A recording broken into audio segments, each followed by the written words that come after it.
Okay, hello everybody. We are finally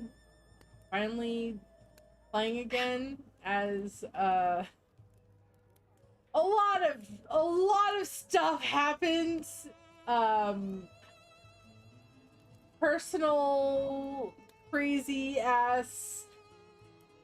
I got sick after I got sick after school ended for the kids I work with, as the stress finally wore off and my body was like, nope. And then some other stuff happening. So we're finally back. And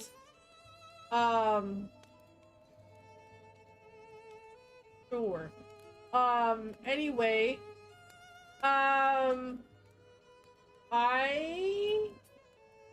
my brain completely did a I don't my train crashed. My train of thought crashed because I was gonna say something, but we'll just move on. We are excited to be back, and we're just gonna start start now.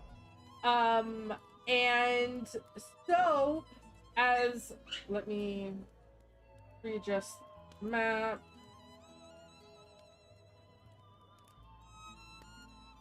That is not working.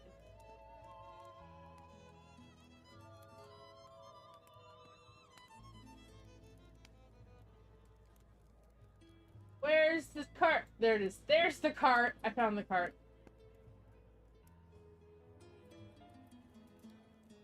Doesn't matter. Alright.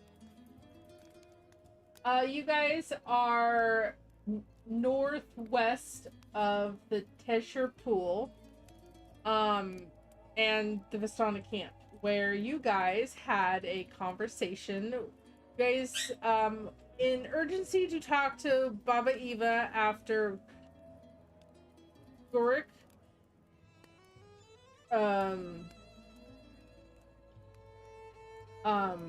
was really on the decline. Amber did stay back to watch him.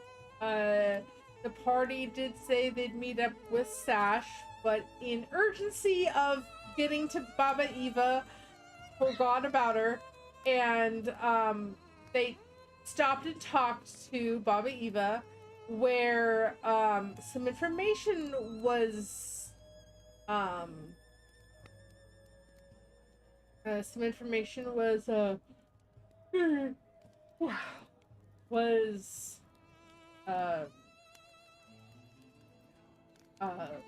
revealed, that the weird encounter Crawford had the night before was connected to, in some way, Gorik's.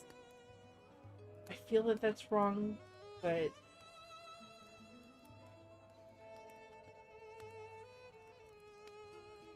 what the? Oh my god! What the hell? Okay. Sorry.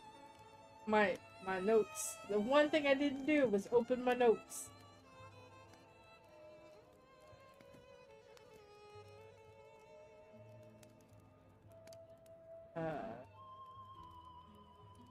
Rick is something from my Tuesday game.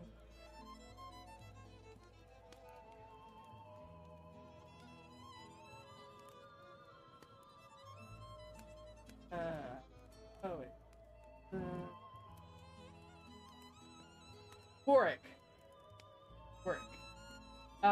Gorik was a Vistani from the inn, one of the inn owners, that has not been well for the past several weeks and have gotten worse.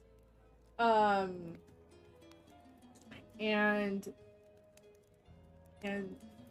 his health and the weird encounter Crawford had. And as a reminder, since it's been a hot second, Crawford saw an encounter between a man selling pies and a family of three. Um, a man at the door knocked on the door, and he saw the door open. It was a quick exchange. Um, and the Crawford saw a pie being brought out and handed to um this the adults, and the adults like grabbing something or someone from behind and pushing them out the door, being a young boy, and um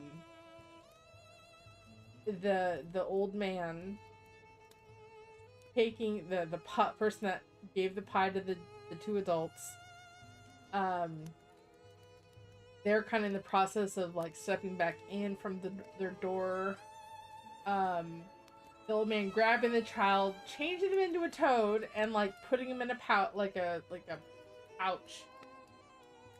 The door closing, like, and there was no like shock or anything from the two adults. They just nonchalantly closed the door, and the old man stepping like from the doorstep to their little cart, pushing the cart up, like continuing on, and Crawford like kind of following them, but the old man went down an alley, and when Crawford got to the alley, no one was there. It was gone. They poofed. They weren't there anymore. And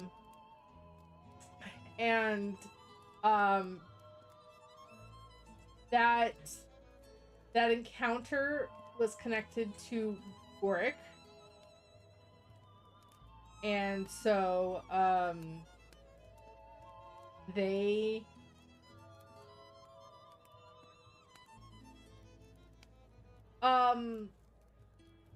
I also don't remember exactly, but I'm saying wave hand because I know it was brought up, because there was two things, two fortune telling, two like card readings. One was for the group to figure out who was like where they needed to go. The group needed to go next to deal with whatever is going on with Gorick. And then Crawford had Baba Eva offered a card reading again. And some information was revealed. You guys made a connection, whether it be from the first reading or Crawford's reading, or I think it was either a reading or like, hey, I'm giving you some advice, Crawford.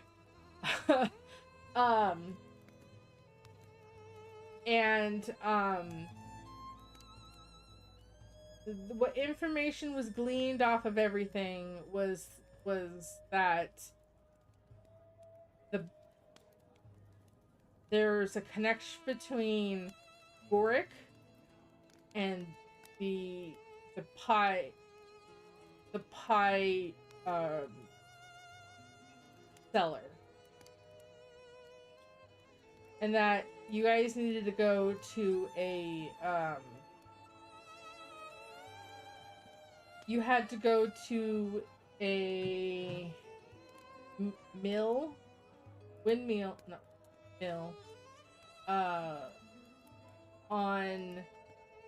on a out hill that overlooked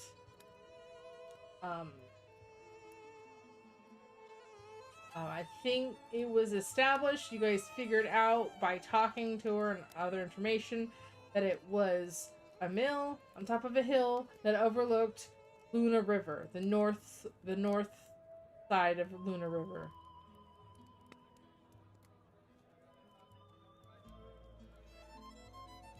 Yeah.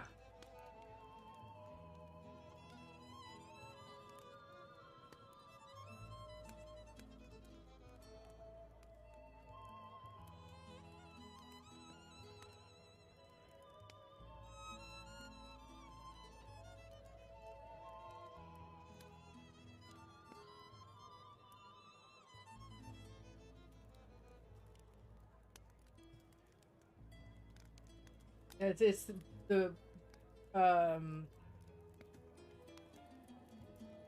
uh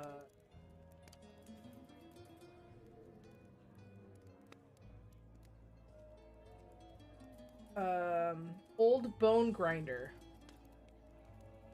Old bone grinder mill that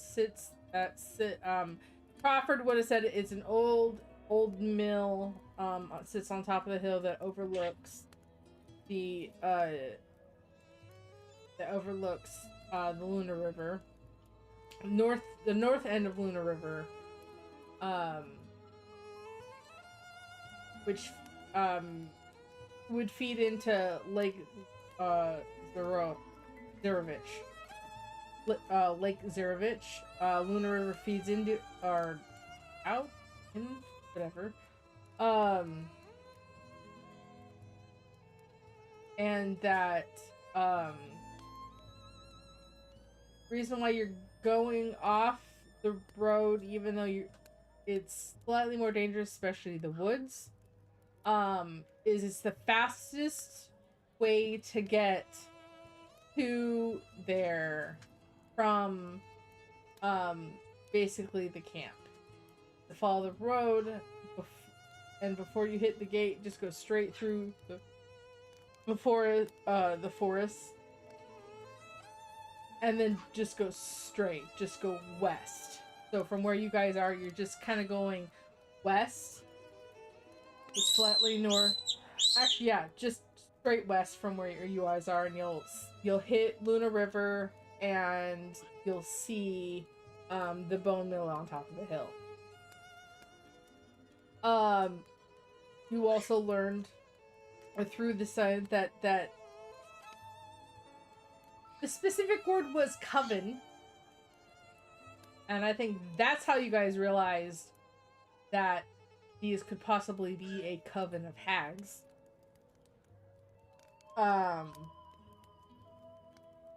And there are 3 of them.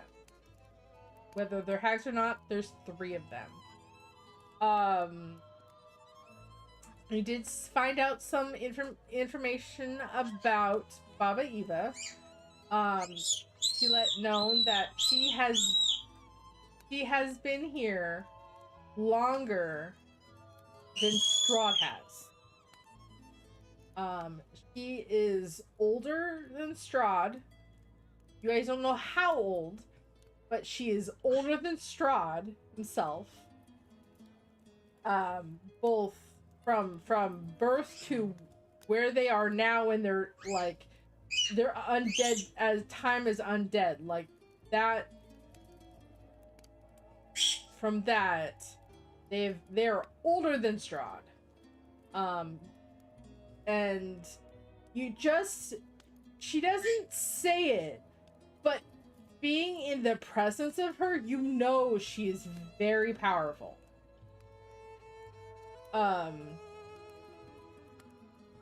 And there's this ancient power that just kind of is felt off of her. You found out she has 2 other sisters. She has no idea where they are. She is known as the Seer. Vistani follow her. She's not a Vistani herself, but even things under Strahd's control,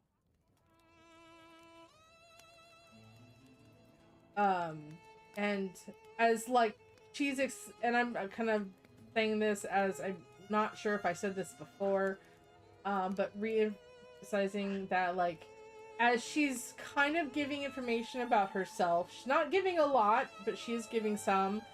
And you kind of focus in on who they are, you realize that the feeling you get is, it's when she said that she had, like, you feel that that she controls an ancient magic, and this like natural feeling of this person, whoever or whatever they are, deserves respect, and to not mess with them. They're very like instinct wise, you all feel that this person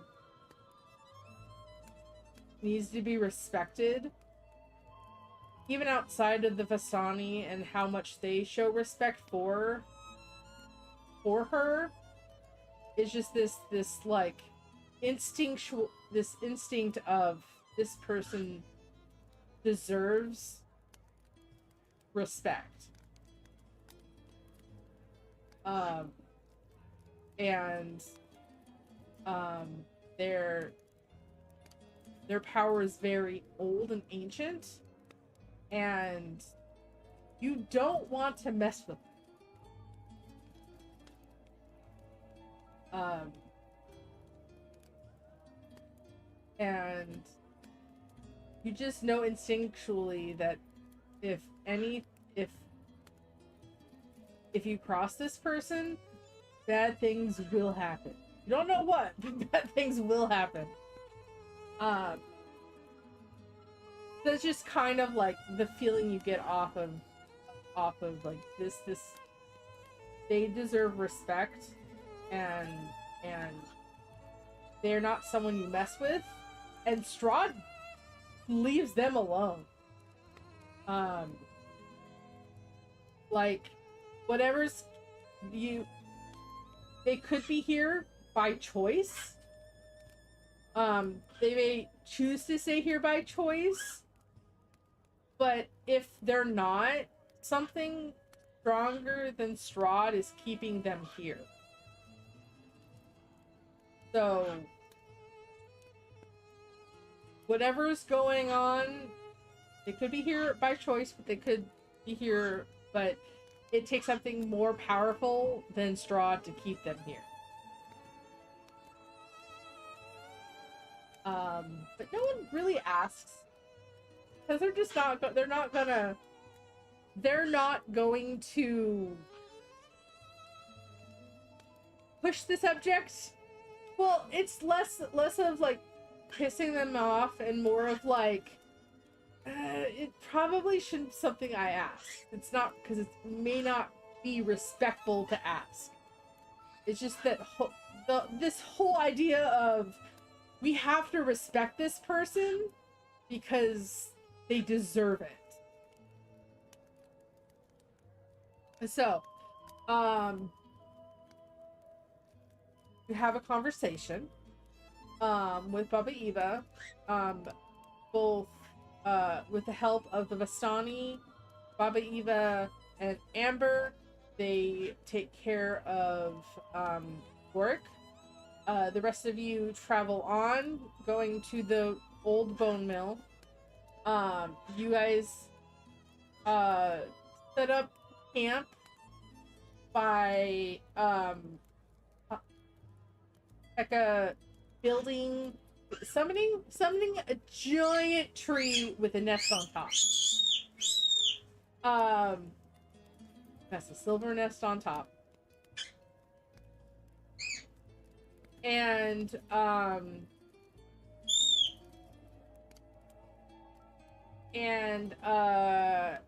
during the night watches, nothing happens.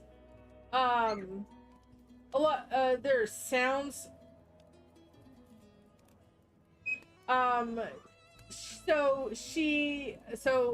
You heard sounds of wolves and everything like there, but I will add, as you traveled along, you did notice wolves kind of ushering you, escorting you, and nothing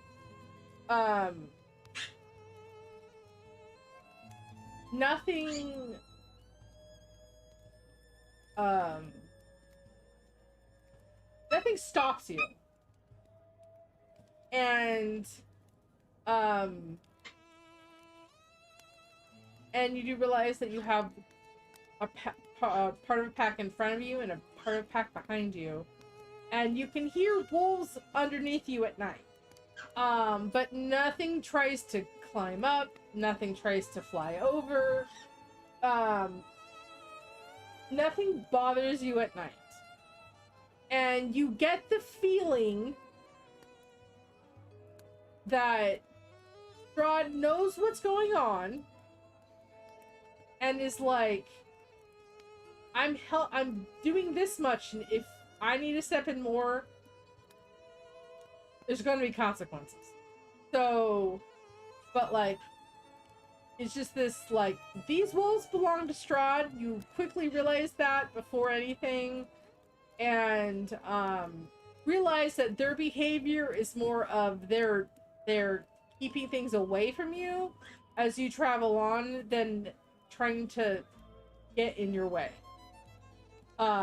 They keep a good distance between, like, keep a distance from you.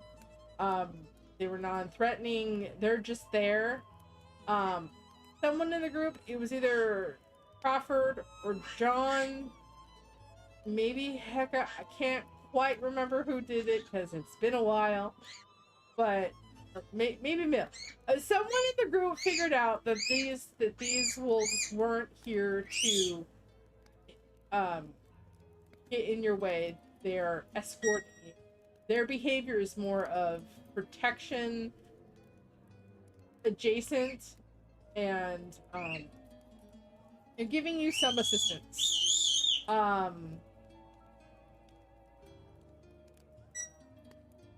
But that behavior was more of, this is as much as they're gonna do.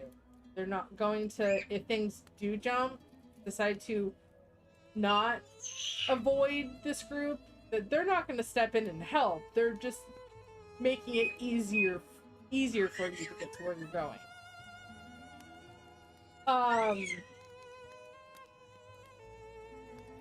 So they go, so you guys rest for the night.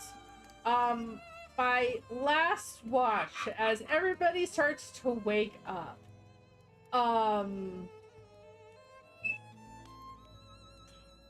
Hecka, I think Hecka and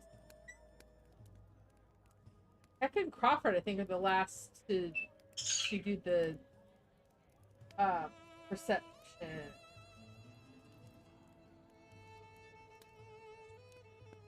Well, Hecka's the last. Okay, there was a D20 roll. That might have been when you woke up again.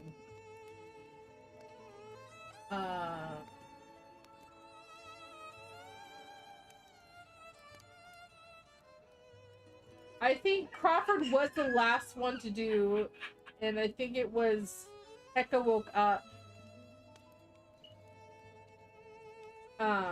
But the majority of the group, over the watch, did not roll well.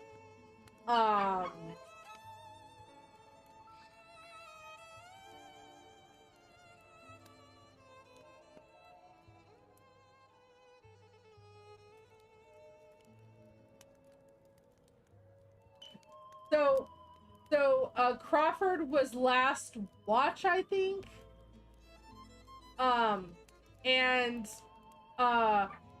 he was finally the one to notice that Sash was there. Had a small conversation with her before everybody woke up.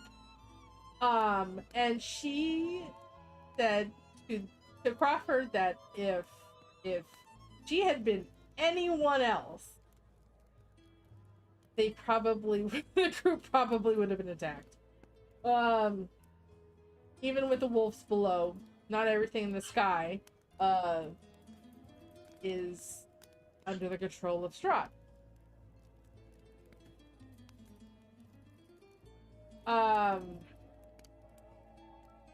But yeah, she basically said, if I think I would have been bitten.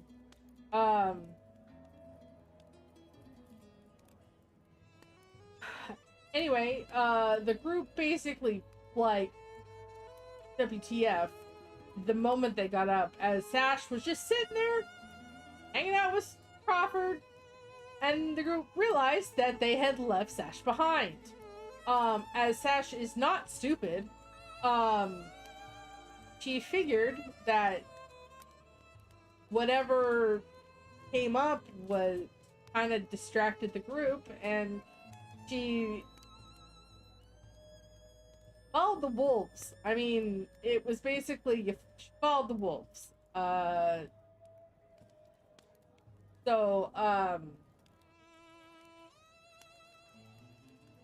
Anyway, because the wolves, I think, also guided you, protected you from the village to the Vistani encampment. Because they kind of stopped outside, like, the boundaries, and, like,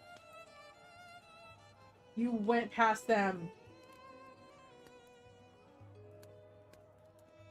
Yeah, and then you had some you had some after. It's just you guys knew they were there. And I think whoever had first watch. Okay, there's the insight. John's insight was high enough to figure out the wolves' behavior. I think John was the first person because John was human.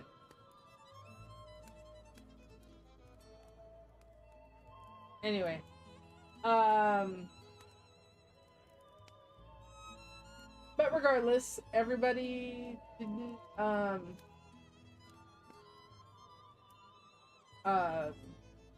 group got back together. There's Sash is with a group now. You guys break down camp, and you second.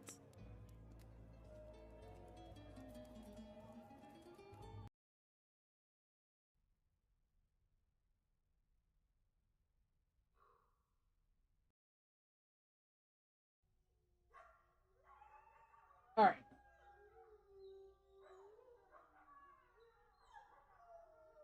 You guys are now right outside. The tree automatically goes down as whatever length it has. It retracts.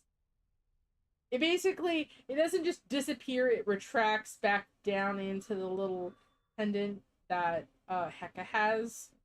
So like it lowers you all down. You kind of have to like the nest starts to disappear. You guys are able to get off the nest. It disappears and it fully goes back into the pendant. It picks it up, and you guys continue on. I need to roll dice because there's still a possibility of an encounter, but it's still very low. Or it is very low because of wolves. So give me a second. I gotta roll a couple dice as you're in the forest.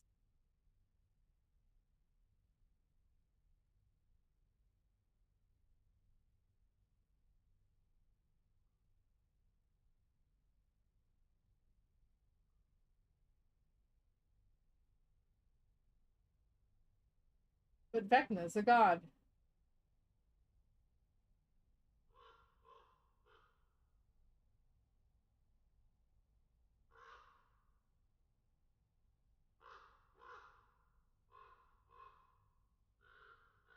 I will just say no one from at least in my world, because each game is different for each DM, that no one can be forcibly removed from Ravenloft, especially Vistani, regardless if they are in if they work for Strahd or not. They are not able to be forcibly removed because of the promise Strahd made before Strahd was a vampire. It solidified when Strahd's curse, it magically was solidified after Strahd was cursed. Um, and you so any Vistani, they can leave willingly, they can leave if they want, but if they're trying to be forcibly removed, they can't. And I will say, if anything comes into Ravenloft in the attempts to take them, Strahd will forcibly use their ability to control who goes and stays by repelling them out. Basically, I will say a part of the whatever the wall comes down and just engulfs them and basically yeets them away, because no one can leave unless Strahd says it's okay, unless they're a Vistani. So, by powers of the that curse Strahd, which are gods, I mind you say, out of character, they are gods. Nothing below a god can remove something from Ravenloft. And even that's kind of difficult. So, that's my world, and so canonically no one was taken from Ravenloft. Because the one specific character that I know about that Norwich probably referencing is Vistani, is a not even like both parents were Vistani, so they're 100% Vistani, and the actually the promise doesn't care how much Vistani are, but regardless, yeah, in my existence of Ravenloft, no one outside of a god can forcibly remove someone, and even that's hard. So anyway, let's calm down, Gizmo.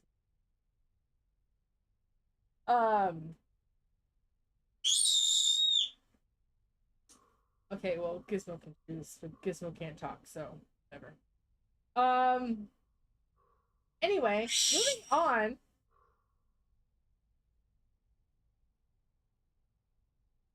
Um, so you guys, technically, there's a third excellent. All right.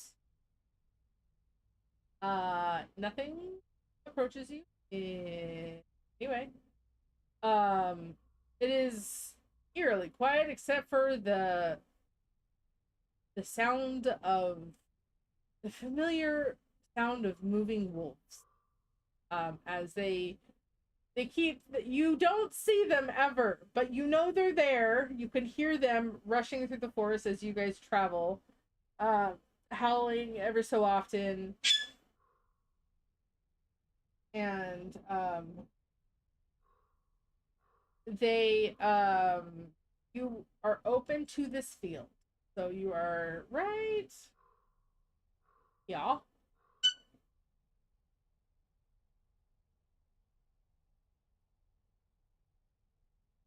So I'll say once you're in the fields or out in the open, you do are more able to see where the wolves are. And I will say, even not on the roads, it is easier for you to trek through because you're not through thick brush and trees and logs and forest. It's a lot easier to trek, so movement is technically faster. Um, ignore the miles because it's not 2.4 miles. It is actually quite longer than that. We all have established that.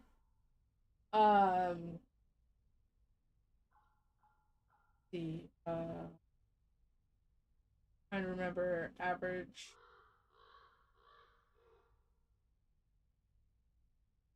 We'll say you can get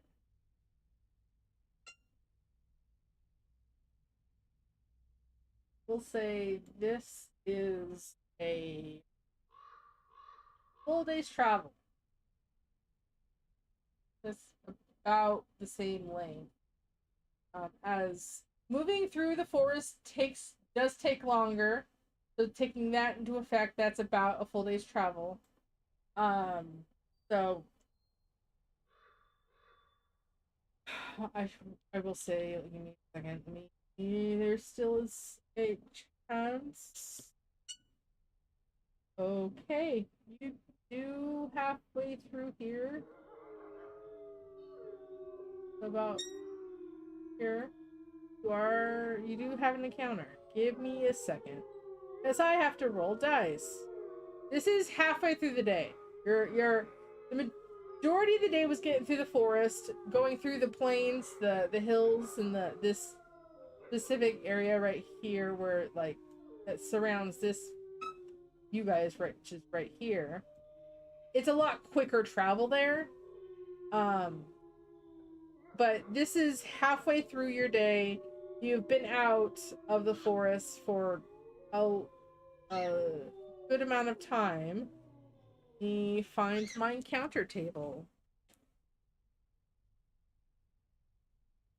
Curse of oh, that curse does not have two R's. FYI, everybody. Curse of Strahd. Curse doesn't have two R's in it.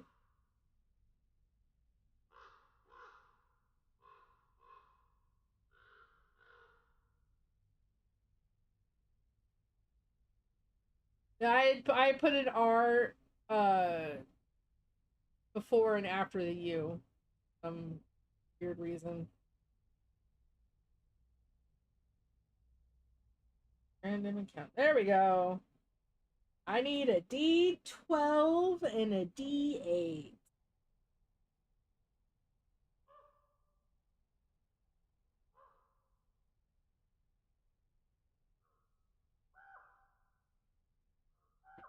Whoop. I hit my soda can.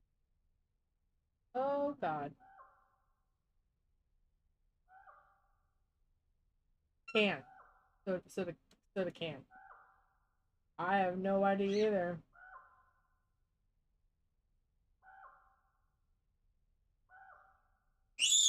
All right. Well, this is fine because it's not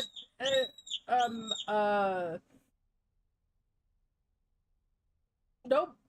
But it could have been something worse if I rolled 2 8s.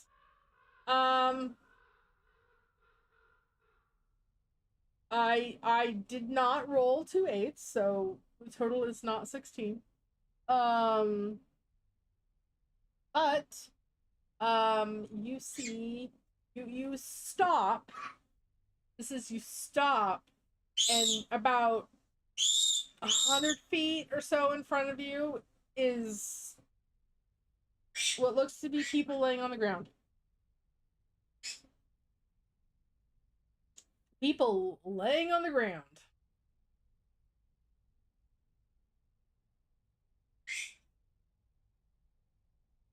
Hold on. I don't think anybody. Oh my god. Hold on. I just realized for some weird reason I thought it triggered. You guys have been quiet this whole time. On the stream? Yep, on the stream. Oh no! They missed all the racial slurs. Shut up.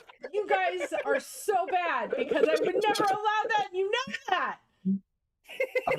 God damn. All right. Sorry, guys. I really apologize for everybody on the stream. Yeah, well, there's that. Nothing really vocally was said because it was more of me just explaining everything and your 2 cents. So, anyway. Oh, was it? Oh gosh. So anyway, um, again, sorry guys, it's been a hot second. All right, so now that everybody can hear you, so about 100 or so yards in front of you, you see people laying down on the ground. Okay. Do you Many approach? people? Question. You don't what, know what's, how many people. You are about 100 or so yards away. It's because you're kind of in a hilly situation. You're kind of going up a hill, and you just see bodies like kind of just laying in the on the ground. Is all the bodies intact? For what we've seen, I or would say you're not quite far enough in the weird angle everybody's in. Because If of the Mills hills. tosses me, can I take a You look? don't. From your perspective, because they're higher, kind of higher, so you're like looking up this hill because you're kind of trekking up a hill. You see bodies laying on the ground. You're a little too far to really get it. If depending on the strength that is rolled, you can try to get a better vantage, Hecka, if you want. Yeah, I'll just use my little wing burst ability, whatever the fuck it's called. this would be interesting. Yeah, basically the same thing with the house, except for now there's no building for me to shoot over by accident. So, Mill, roll an athletics to yeet Hecka up into the air. Wing flap, there we go. Can I say yeet while I do so? If you want. Yep. And then add 15 feet to it. No, I want him to roll, and I will say how well. 30-20! No. Okay. I mean, what is total is my wing flap ability would then add. I understand. This was more of can he yeet you up in the air. I have in my head how much it would have been if he rolled a specific number, and we can add to that. I generally know. And I will say, gotta get good yeet up into the air.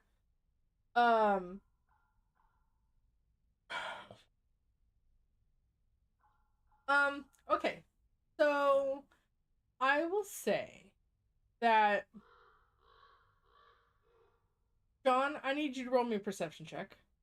And I need Hecka to roll me a perception check. Okay. Perception. For Hecka, it's more of you got yeet up in the air and you're trying to right yourself and also pay attention to what's in front of you. 12. Stop trying. Okay. I can't roll well for perception checks at all. It's I know. fine. You're not gonna get anything medical. Just FYI.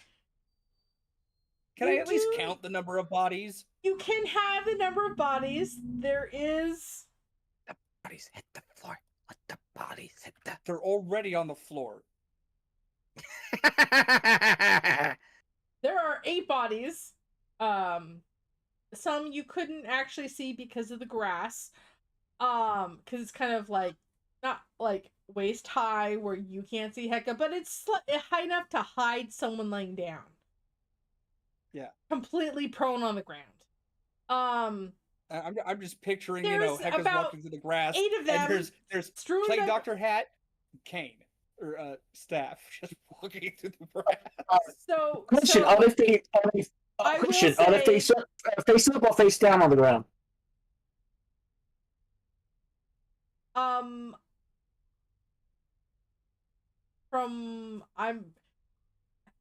roll high enough. I'm giving him the number of bodies. Okay, your perception check was different from his. Mm-hmm. So let me finish Hecka's, and then I will tell you what you get, because it's not It's not because of the bodies. Hecka, you're more trying to right yourself, and like keep yourself. You're more focused on the staying in the air long enough to see it, because you also were yeeted up, so it's kind of this weird trying to keep yourself balanced as you fly up. Um, but you do count about 8 bodies. Some of them were hidden by the grass. Um, like I said, the grass isn't super high up, but it's high enough to hide bodies or people, depending on what's the situation is where these are. But there's about 8.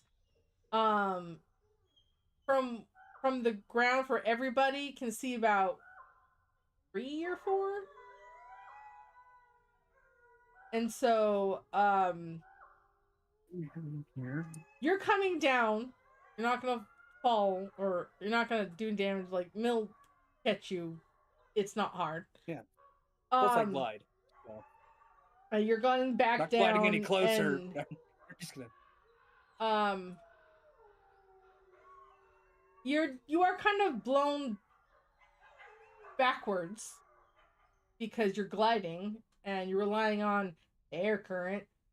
And as you come down, like a not a gust, but like rushing wind kind of is like blown through this like open area, enough to like send you flying in one direction and gliding further away from the party, but just enough.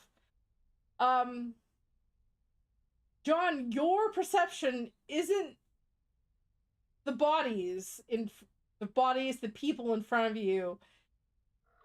It's the vampire spawn standing next to you. As the wind blows towards you guys from the direction of the bodies or the people laying on the ground, she goes stiff. And go stiff. Like it's you know when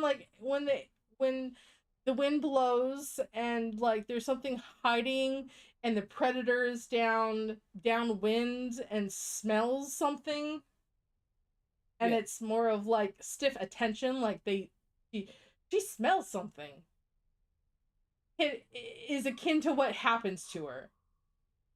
All right. She kind of goes rigid. She senses something as this wind blows from where these people are to where you guys are. And I will say, Hecka, while you're up in the air, I will tell you, even with an 8, they did not do anything. They did not move when you shot up in the air. Because you're in an open field and anybody would notice that. The woods just suddenly some hunter in the woods shoots Hecka out of the air with a blunderbuss. Like, you literally shot up in the air and you're in an open field. Anybody could see that. Anybody would react to it. These people did not. So that can be noted for you.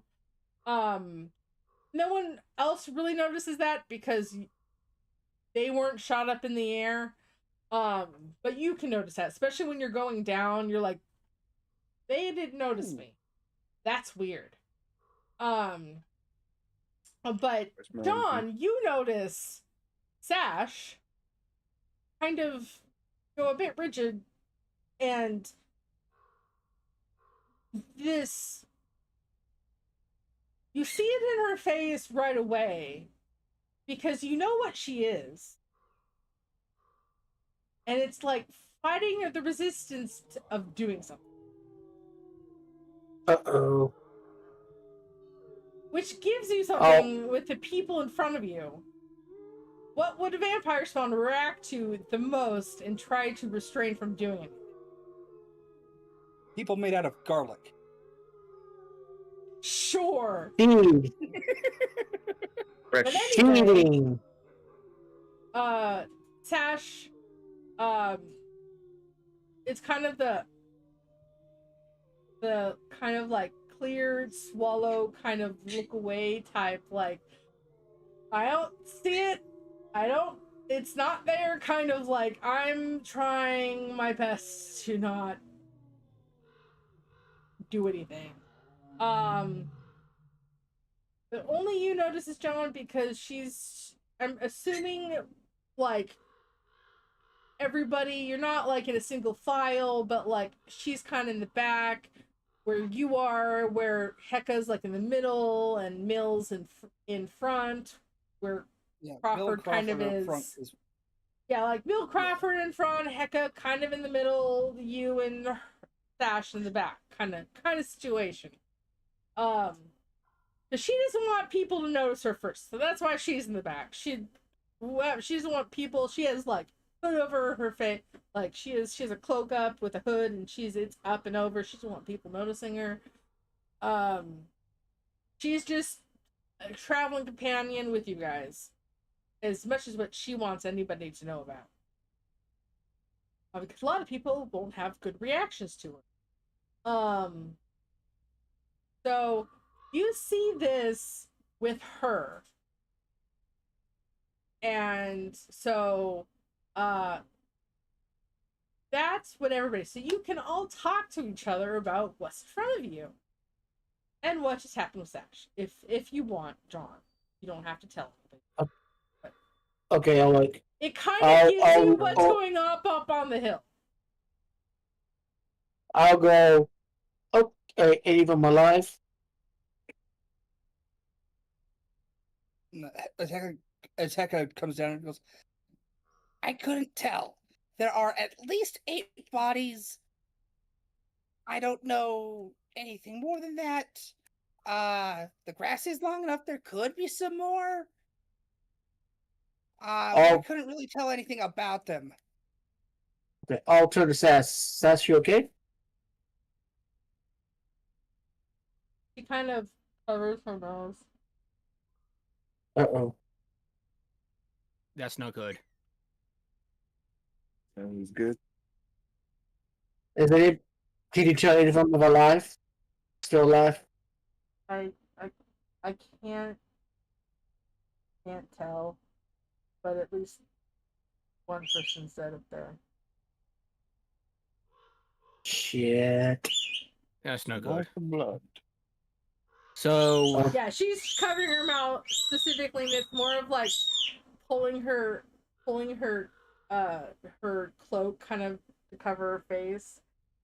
Yeah, But trying she's to block the smell. trying to get the smell because it's like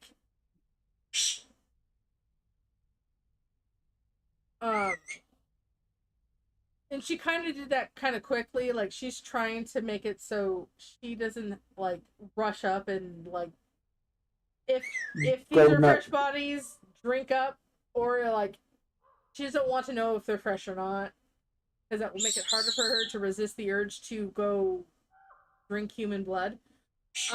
So she just quickly just kind of covered her mouth, covered her nose with like part of her cloak. Like she's basically doing this.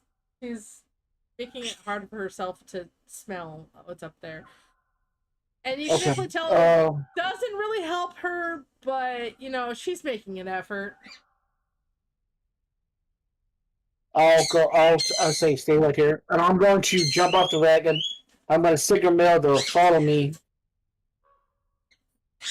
And I'm going to take my sword out and I'm going to head to the bodies. you need someone to watch your back. I say, Yep. yeah, that's as I get out my halberd. I will say, kinda can't really. I would say the group does not have a wagon because, first of all, going through a forest that doesn't have a path set makes it almost impossible for a wagon to go through. Second of all, you knew you were going to travel through forest, so that's something that you knew was going to happen, so you left it with the Vistani and Amber. So you're all walking together. You also don't. I'm just using the wagon as where the party is. You did have a wagon to transport the body. You borrowed one. but Okay. you don't have one In that right case, now I'm gonna tell. because you didn't follow the I'm- road. Okay, in that That case, would I'm gonna take try to too hang long. back. Then Yeah, I'm gonna. okay. I'm gonna mention Mel. Come with me. I'm gonna. In the process, I'm gonna draw my silver sword. Yeah.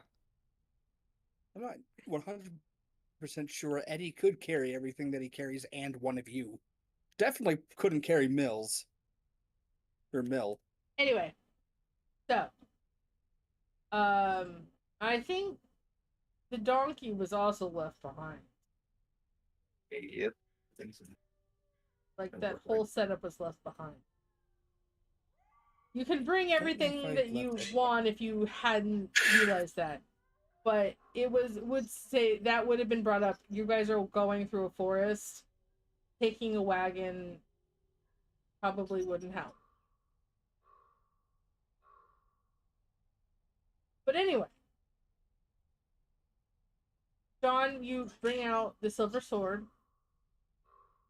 and you slowly approach the hill, or further up the hill. Where these Yep. people Could are I- laying could I follow- down.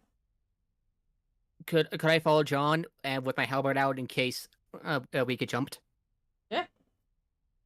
Yep. Yeah. Oh, I'll- oh, they face up or face down on the ground. Does anybody else want to go? Sash How far away are Sash the is bodies? keeping back. How What? far away are these bodies? How Like far away are the bodies? 100 or so yards from you guys. Like it's not Okay. far, but it's not close. The most that really what it impeded what you were like watching or your view was the height of the grass. These people are laying down, so I will get within 75 feet. How far is it to the tree line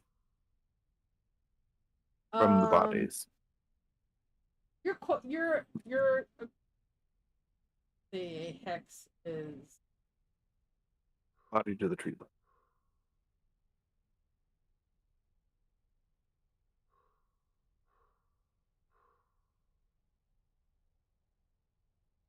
Isn't each square a couple of miles, or each hex a couple of miles? it should be at least a handful of miles. So like you can see the forest, but it's not close. And you guys are Can't see the forest for the trees. you're going west, so you're not going up to that side of the forest. You're continuing through the grass, this hilly plain,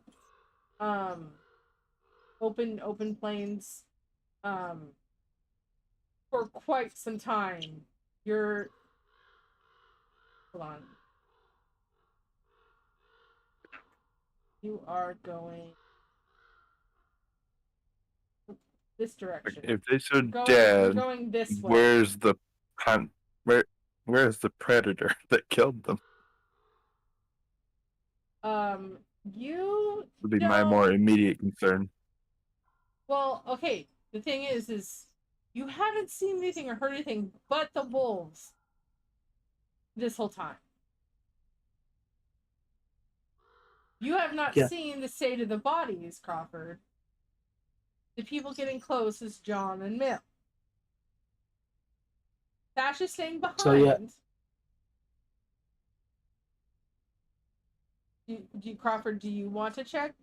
Like, you looking around, you can make perception check to see if there's anything other than the wolves out there. That's fine. That's what you want to do. But Mill and John are getting closer to the bodies. Mill and John, how close are you getting to the bodies? Close enough to see the state of them. Are they up? Are they facing up? Facing down on the ground? Are they intact, or they've been? So You you're know. gonna have to get pretty close. See stuff like that Mhm. because of the grass. Gizmo, that hurts. Distraction us from everything. Like I said, they Just assume that we interrupted some lunch. Well, we basically interrupted or we're going to a horse scene. Well, That's what you I'm trying didn't to figure hear out. anything, but you also know that there's wolves in the area that's been kind of escorting you. So, We interrupted lunch and just distracts us. maybe someone I will say, will I'm need going to to pull check a the medic in a state of foxhole the right body. now, which is, if you need help, I'm throwing you some aspirin, but I ain't moving. No. Can you give me some ibuprofen? I got a headache. Anyway, so they're gonna have to get 30 to 20 feet close to the closest body. Hold on. Yep. Run distance. No, I don't let you go on my headphones, Gizmo. Anyway, getting close to the bodies. Okay. You are hit before you get too close. You're hit with not a strong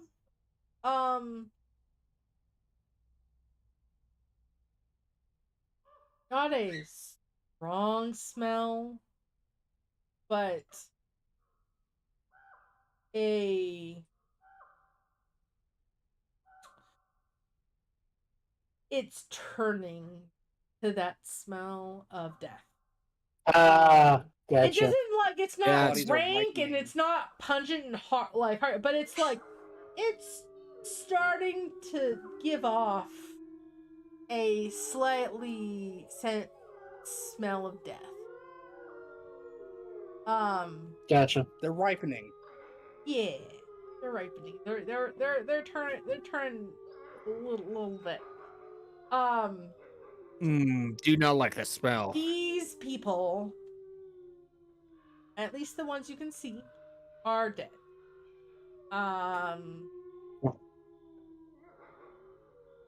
They some are on their back, some are on their front. It roll medicine. I don't know if you're regardless if you're proficient or not. You're looking at it. Yeah, I'll roll put medicine too. Okay. 14 for me. Okay. 19. Okay. Being as John and Mill are mercenaries, they aren't strangers to dead bodies. These aren't fresh dead bodies. These are older dead bodies. Definitely, you can smell them. They're starting to smell, and freshly dead bodies don't smell like this. They only have more of an iron smell because of the blood. So so been dead for a couple of days. Days, We should keep our It's gonna distance. smell- day, there's gotta be a maybe an decent smell of poop. hour, or maybe Mhm. several hours. Yeah, like a day or two. It's a day or two. Yeah. Oh, no, if it's a day or two, they'd be smelling pretty bad by that point. Like I will say, so after a it's few hours, the big smell is gonna be poop. yeah, no, I know. But the point is they're not fresh, but they're not old. School, I guess. Okay. So Yeah. they're a few hours old. So okay. Do we notice anything odd about these bodies? Yeah, actually, You're are they right. intact, or are we looking at pretty much a Alright, horse scene? so with your 19, you can definitely puncture wound. Expecting zombies. Uh-oh.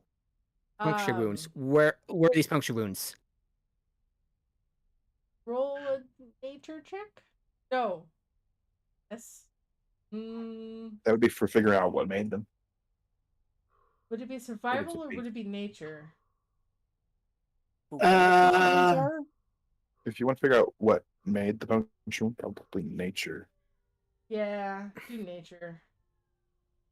Well, all right. As long as it's a Just beast. straight D20 for me. Oh, You could help. 9. you're more. Hey, you wanna help? Help me do it? Yeah, I can help. I can help Heka. Well, Heka's 75 feet away, Yep. so So Yeah. it'll be me now. Because Going to Oh, walk is he's where I get close, as long as the meat shield's in front. Yeah, go ahead and roll Mel, because I'm helping you. Yeah. Okay. So okay. Ow. That's even worse.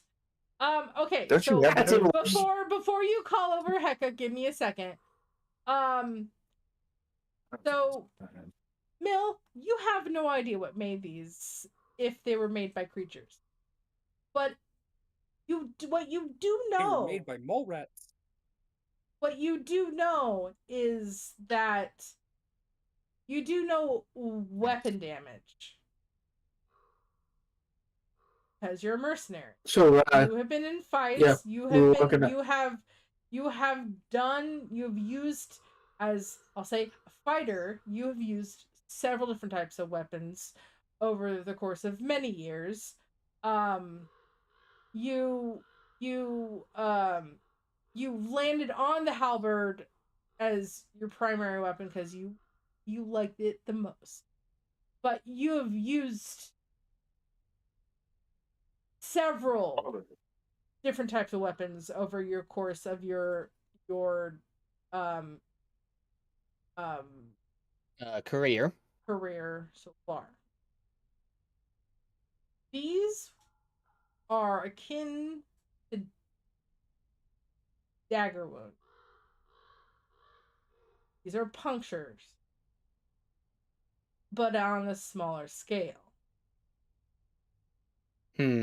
More like I call it a knife, like someone stabbing with a knife, like a small, not a dagger, but like a smaller knife, like stabbing someone with a smaller. Is the wounds? blade.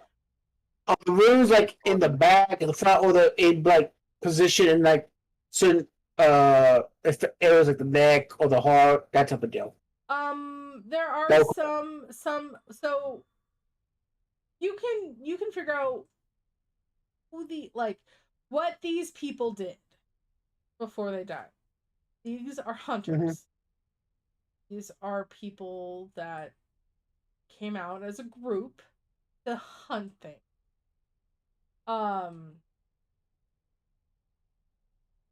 The wounds are the majority of the wounds are around like the shoulders and the neck, but there are some on the arms, there's some on the sides, there's some on the leg, like you can see blood had seeped out of wounds from the leg.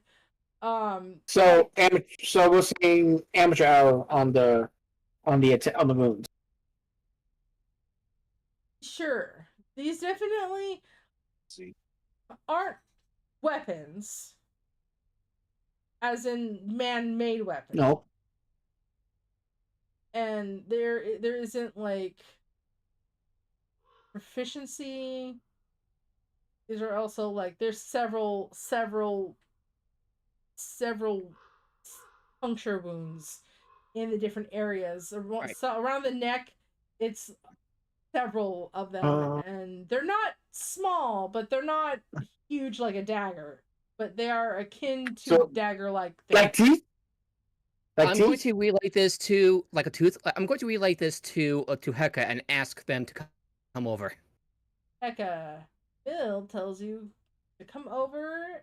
I'm sure you say these are all dead bodies because since the hunters, is the equipment still on them or around them? Oh yeah, the equipment. I mean, for the most part, it's around them. You kind of like if you get really, you would have to get really close if you're trying to figure out. Can you come over here? You're right on them.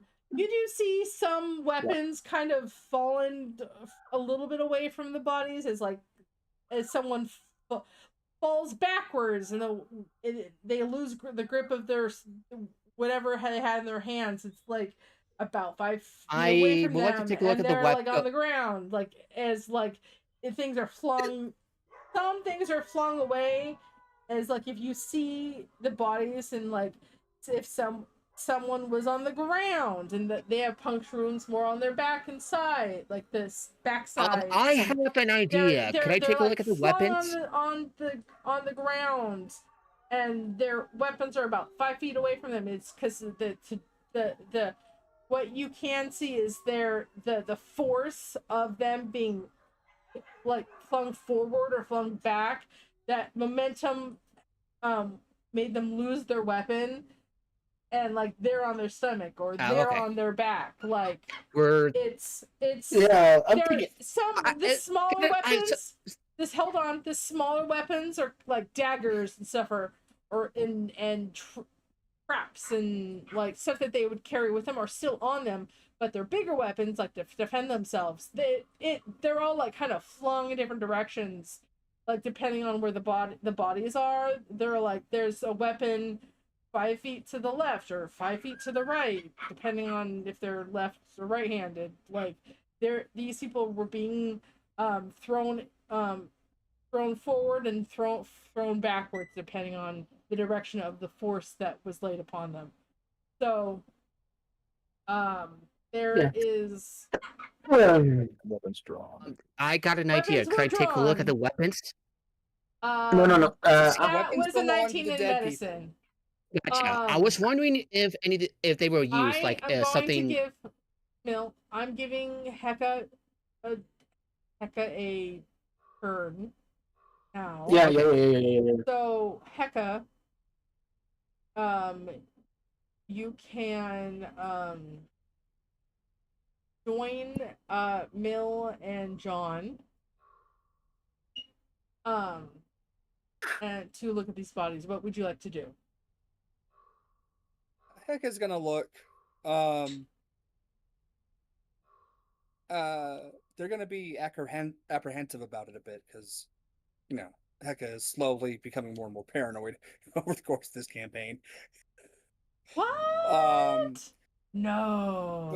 But they're gonna pull out these little, some calipers basically, and a magnifying glass, and just start examining the bodies. All right, roll me a medicine and a survival. No, nature. Whatever I told nature. I want you to roll a Nature. both medical, so medicine and nature with advantage. Okay, so Ow! these first two rolls are medicine for a dirty 20 and nature. Okay, so that's a dirty 20 for medicine, 17 for nature. All right. So you kind of the same thing with Mill. These people are dead and have been dead for quite a while. No more than a day. They start smelling. They're quite, as being a bird, and you are quite, although you don't get any advantage, being a no,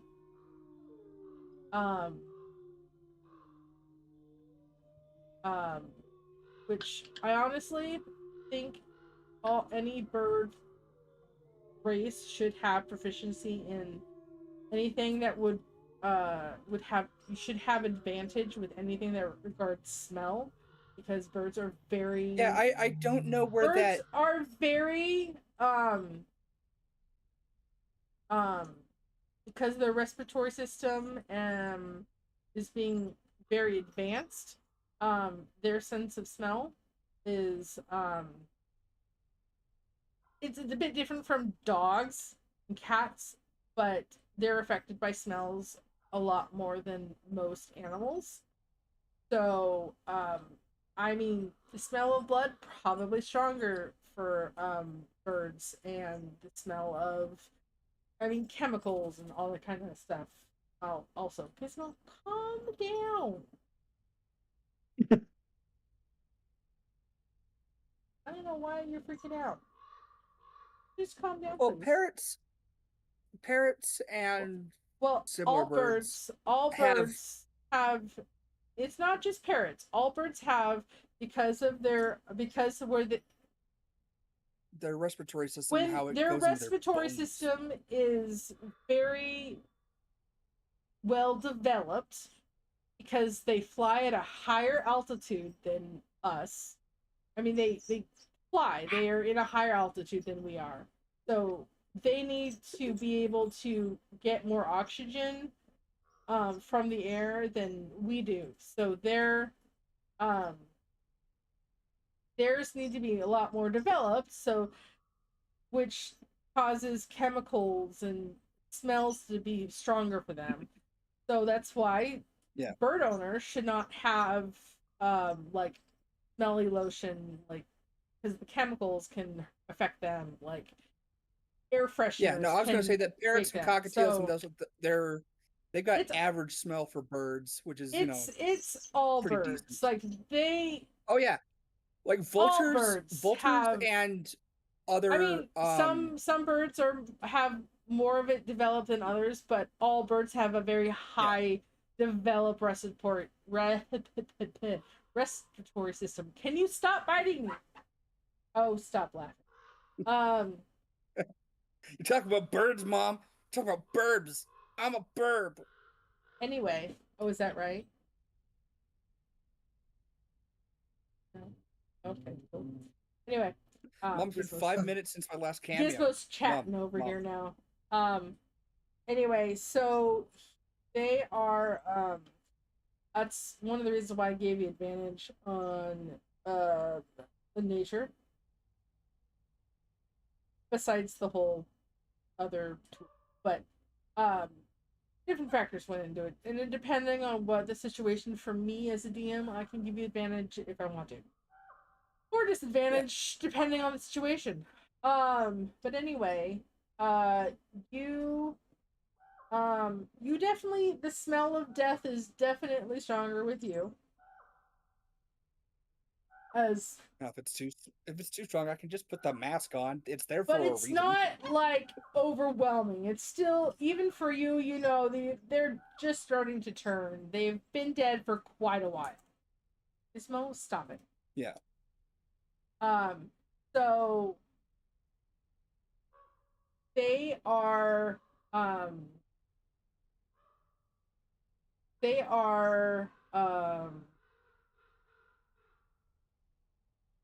sorry, my brain just, you get everything Mill got medical wise. Ismo, I don't need help. Sorry, not at the moment. And if the maggots are anything like they are at home, then that would also tell Hecka about how long they've been dead. But anyway, the nature, the 17 actually definitely gets you to what these are. So these guys were killed by a whole bunch of very big. You encountered a big group of wolves but a couple days ago. The teeth Hecka's marks. gonna go. There's more dire wolves around here. I'm sorry, wrong voice. Actually, no. You finish your description and then I'll react. These guys are larger than the wolves that've been following you. So they're not the wolves that have been in your vicinity. But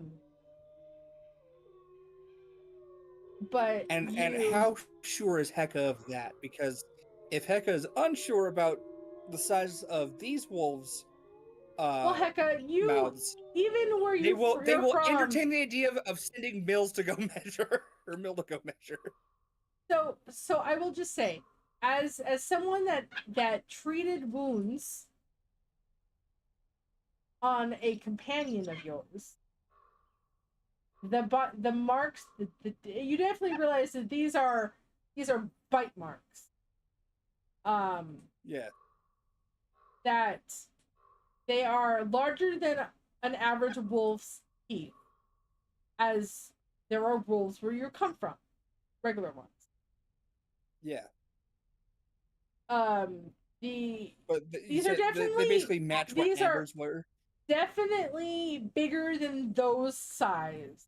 And as you've recently treated Amber of dire wolf bite marks, or I mean, it ripped She got apart one shot right by here, one. like it tore through her like butter. Um,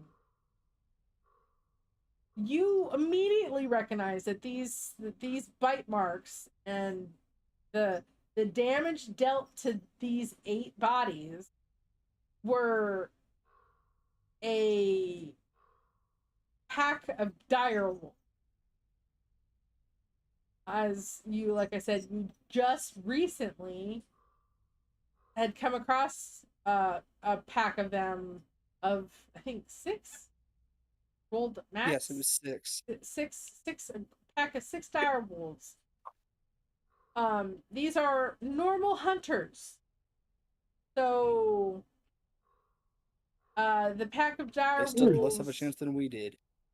they compared to like Mill and John and even Crawford, like the dire wolves, these 8 people had less of a chance than you guys had. I don't think Crawford was with you, because Crawford had Yeah, Crawford was with us. So Crawford, yeah, or do you mean Crawford right now? was the one. Well, Crawford was the one that scared them away. Yeah. Really? So, Which is very nice for you to allow that, because in their stat block for specifically for Curse of Strahd, it says that they're immune to fear. So basically, I guess they're like, yeah, no, we're done. I mean, it was more. It wasn't of, the fear condition though. Yeah, it wasn't the fear condition. They just were. It says basically they can't be scared off or something like that, and it's like, Well, you know what? I'm the DM. these are and I very get nice to... direwolves then. Look at how hard the humans trying to scare us. I guess we'll play along. Anyway, so these well, stop it. so these guys got jumped by a bunch of dire wolves. Yeah, these guys Yeah, were and jumped Heka by a is- pack of direwolves. Could be exactly the same group of direwolves that jumped you guys, not but a couple days ago. Okay. Being as Okay. you are quite a bit far away, but Yep, you're not one. too far from where you were jumped. So Yeah. And wolves do have like a stupid speed or something like that. and are much better at going You know, through the running woods There's than stuff. we over are. here. stop it. Yeah. So, They can Stop make it. that run. so once it's established that these poor bastards got killed by wolves, I'm gonna ask Bill to start moving the bodies out of the way so they won't clutter the road, and I'm gonna start picking up the There is weaponry and no the road where equipment. you are. There's just no road. FYI. You are You in a field. guys Well, are in a open field. Well, I'll put them in a pile. You know, if you know what I mean. Because that's more All right. respectful. I'm gonna say, okay, wait a minute, back up. There are direwolves here. If you all give me 10 minutes, I will. I think it's 10 minutes. Let me check my feature. Okay. Ceremony? Or something else? the stop. I mean, stop What? the Gentle repose? gentle repose. Oh no, no, I'm making potions. Oh, because you had. Okay, so yeah, I'm gonna Actually, yeah. Matt.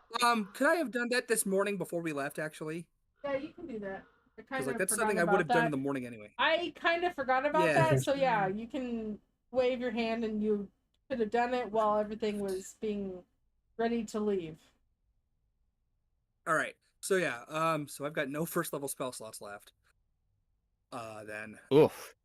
You can still ritually cast it, Unless do you we have any use spells? unless you use the arcane recovery I've thing. also got 2 uses of arcane recovery, so I can do that too. Yeah. Anyway, so But yeah, I would have handed everyone a potion. Like, stop it, Gizmo.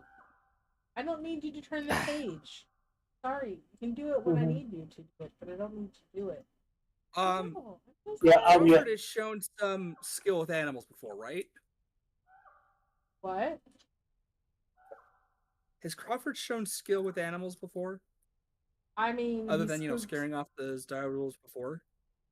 I will also say just to kind of justify, Crawford is also If a there's any monster hunter. hunter, basically a Barovia, so things can be scared of him. Maybe not Yeah. you guys, but he's an Yeah. I would say he's an exception to that rule. Yeah. I So, also yeah, should say that it's specifically the dire wolves that follow Strahd. So like yeah. No, the reason why I'm asking because my idea is if Crawford has shown any kind of skill with animals, Hector's gonna ask if there's any chance that he could has the ability to talk to them. I mean, he scared the direwolves away. Because the goal here is try to see if there's a way we can talk to the wolves with us to, give us a heads up if they see a dire wolf. Oh, to the group that is escorting That's you? escorting us, yeah. How once for dire wolves, how twice for Yeah. witches. Yeah. As they're doing that, though, I'm gonna have Mel ask one of the stock bodies, but put them on the side. If like we respectful, see a like. pack of dire wolves, yip this sound. Yip, yip, yip, yip, woof. And then Yeah. no. Yeah. Then I'm gonna go collect the equipment and put it right by the bodies and go see if there's anything they have that we can use because we're not gonna be able to use it and just put everything on the side. Heck is also going to ask Crawford if he recognizes any of the bodies. Do you recognize any of these bodies, or at least Luck is on your side. is there like FYI. a clothing? Ooh. Do you recognize the clothing stuff? I don't know if any of the villages here have different I will say armor styles. kind of shredded to pieces. Okay.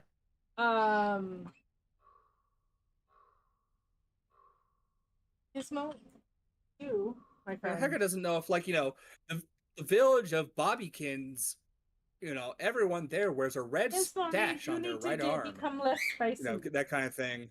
So Seeing if there's any way to identify the bodies.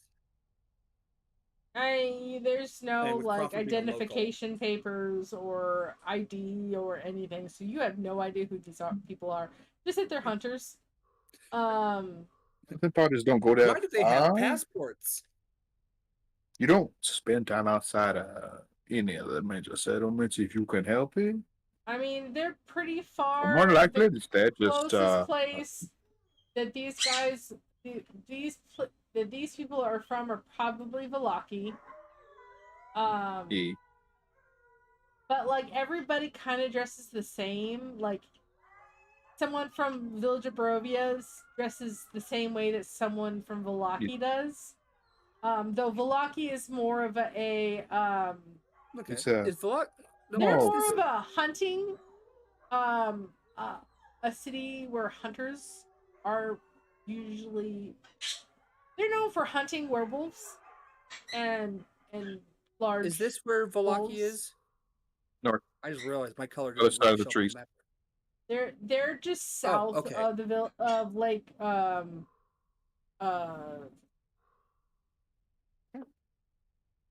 the lake that's north of you guys.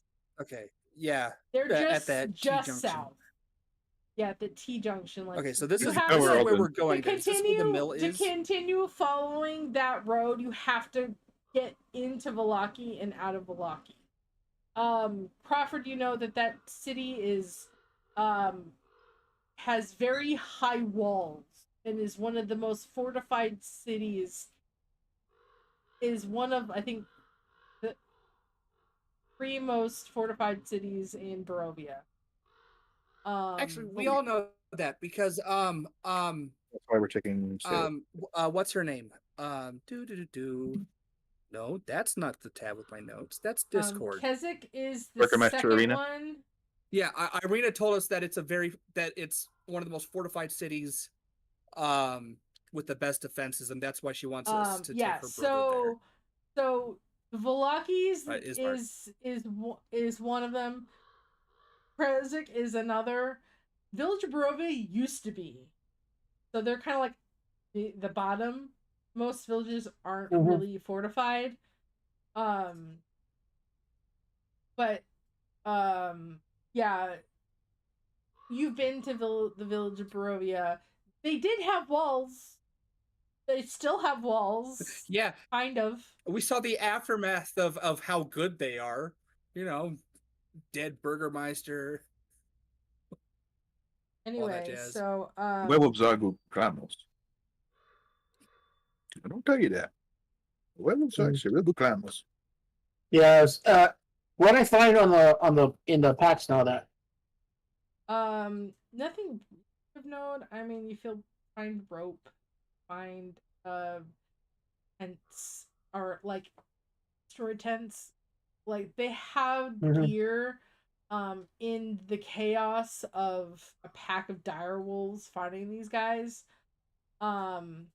And you also know dire wolves, the packs usually are like maybe 3, and normal wolves maybe. These guys are usually solitary. They may have 1 or 2 in a pack, because this is what you learned when you came back from that huge disaster. After you went to Baba Eva the first time and came back, like talked about it with Irina, and she's like, that's very not normal. Packs of dire wolves, there's maybe 3. You like 2 is also a big maybe. They're usually 1 in a pack of like with a pack of regular wolves. Maybe if but like this so it wouldn't be a surprise that Velaki, especially for you Crawford, that the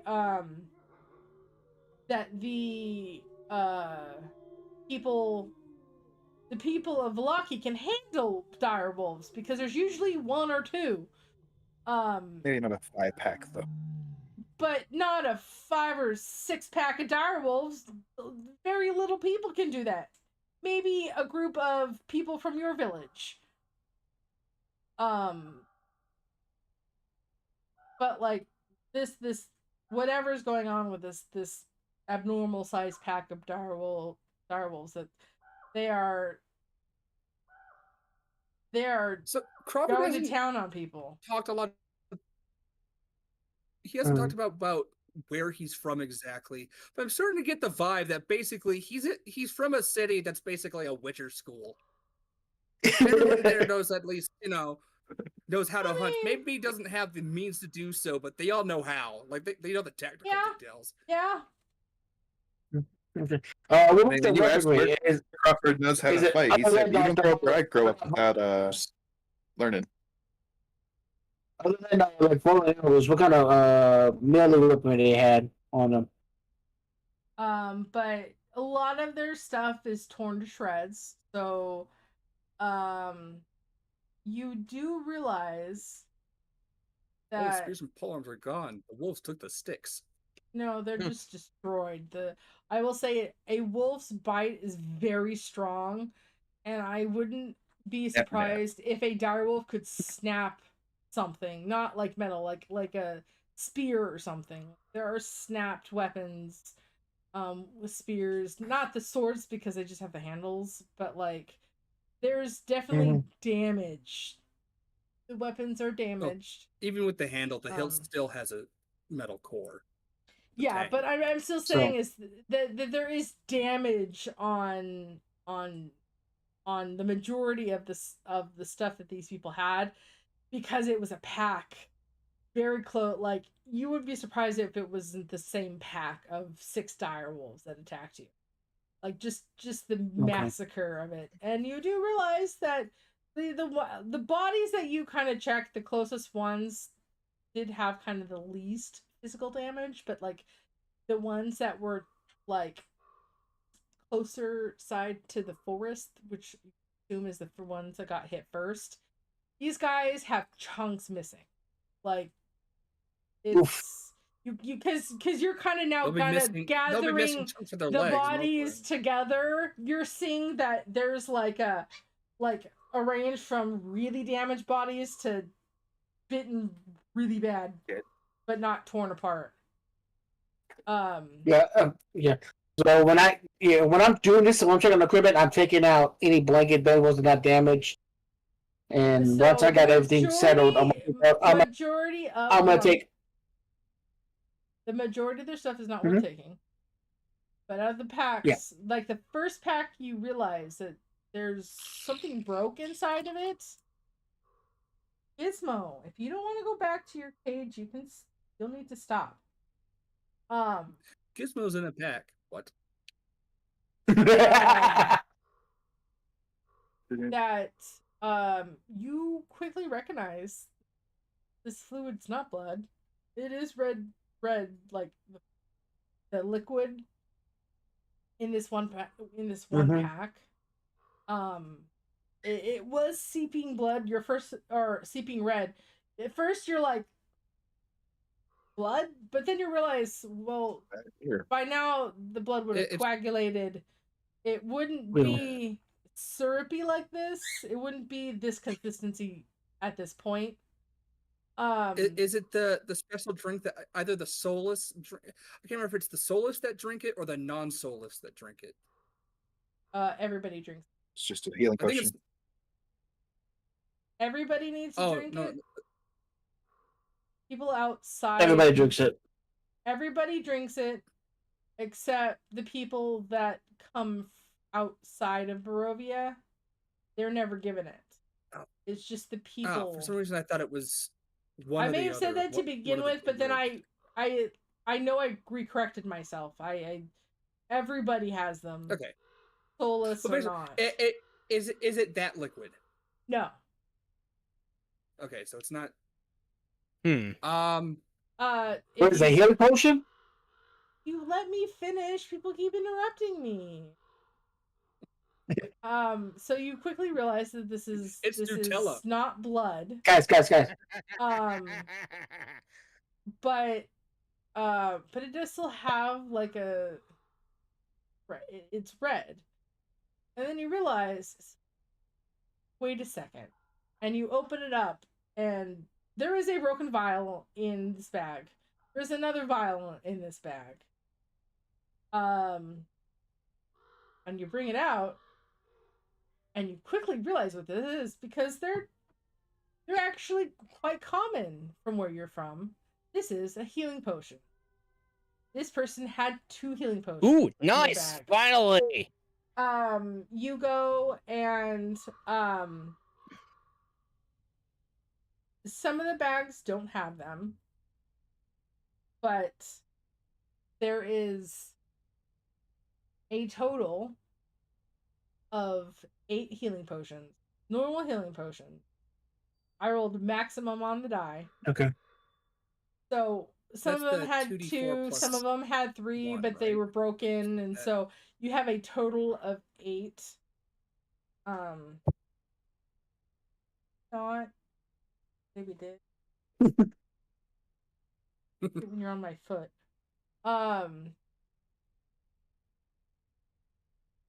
Anyway, so you have a total. There's 8. The only things of note that you can recover is maybe 1 rope of like 50 feet, like a thing of rope is kind of stained with blood, but I mean it's legal.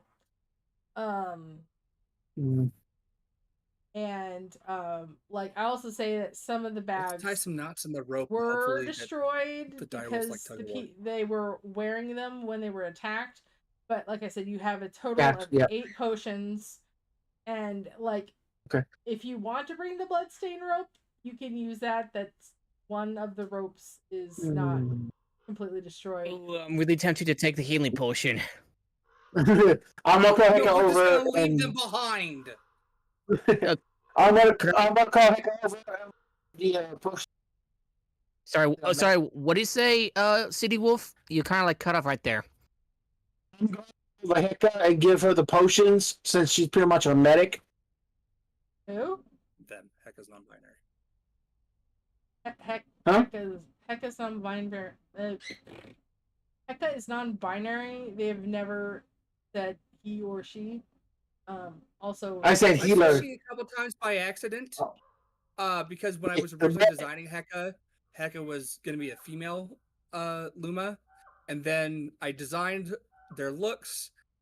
Realized, wait a minute, I should see if that patterning actually makes sense for the type of bird that Heka's based on.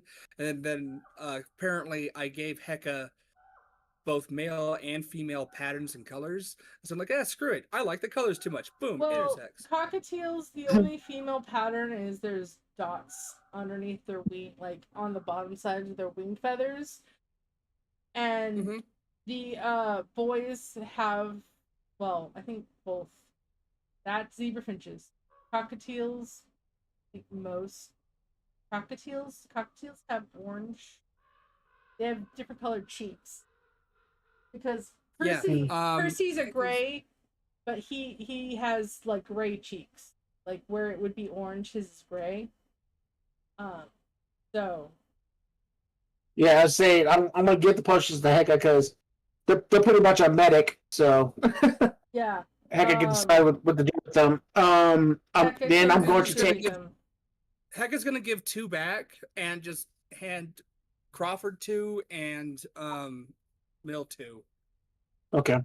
2 regular healing potions or Yeah. 2 healing Nice. potions. Yeah. I'm gonna add it. It's 2d4 plus what? 2d4 plus 2. Okay. 2d4 plus 2, I think. Yeah. Yeah. It's like 2, 4, and then. Then I'm going to take out any. It doesn't matter at this point. You don't even have access to more than regular healing potions anyway. So I'm not gonna worry about it. But yeah, it's 2d4 plus 2 is normal healing potions. Then I'm gonna take out whatever for bedrolls that left, and I'm gonna drape it over the bodies. Yeah, I added the 2 healing potions to my inventory. Nice. Okay.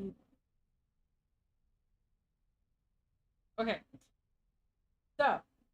Yeah, so I'm gonna take any bedroll that's not that's still surviving. I'm gonna try to drape over the bodies to cover them over. For the most part, I mean, yeah, there's not a lot, but I'll just say that there's enough cloth left from the savage attack that is this scene, and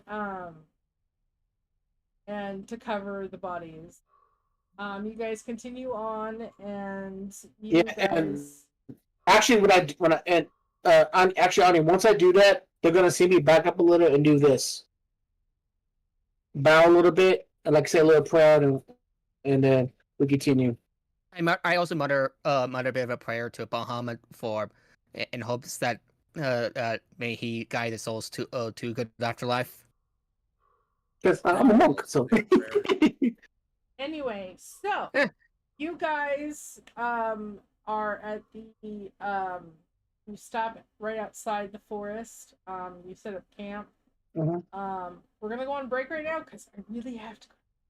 So we'll be right back, and we will continue from there. Stay tuned, guys.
The Scot-free one. I love Crawford, freaking- were you wanting to do something before you guys leave the corpses?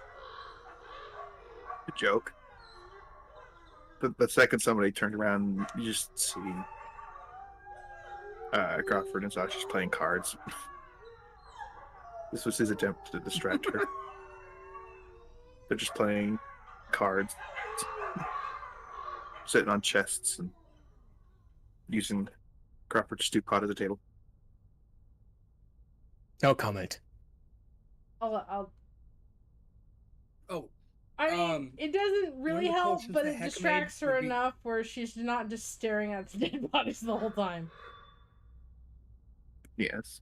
But I will Because say, she you also do I can't notice remember that if she it was kind all- of, at Is it? first, hold on, at first it doesn't really help her but then, like, as time goes on, and, like, is this, like, look on her, like, realization that they're not fresh, kind of focuses more on the game than anything, because almost a day old is still too old for her. So,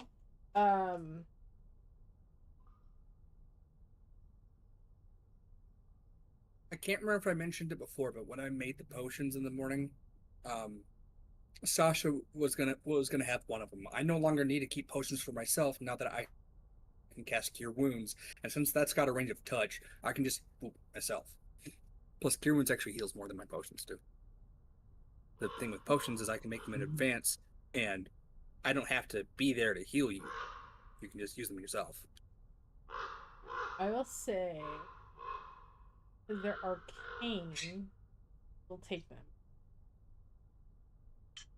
Because in my head, I wonder how depending contentious on they are. how you create them and what class you are, some won't help her.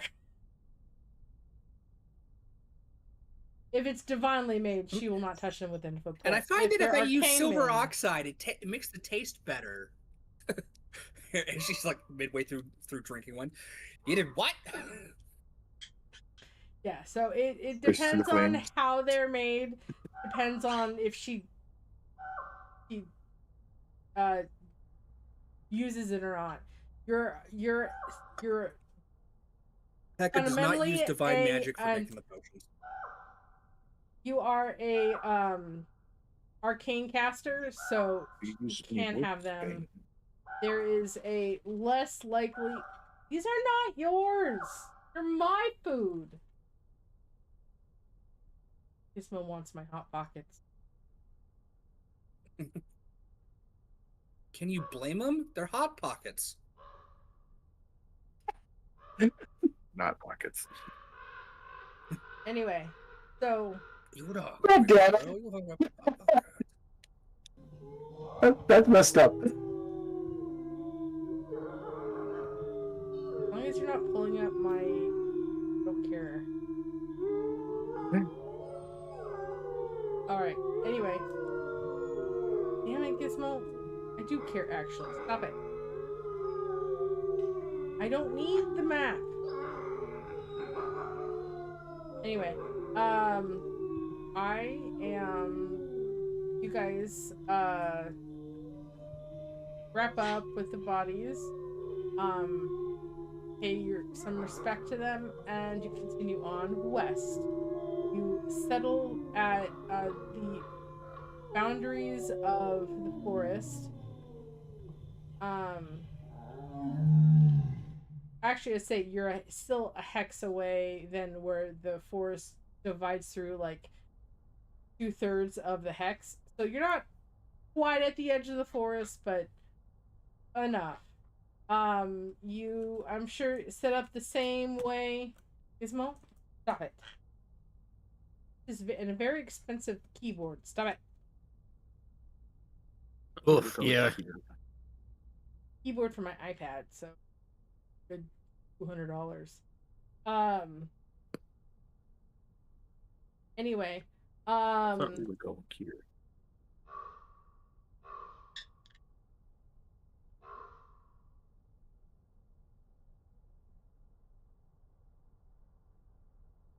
Calm down. Anyway, so you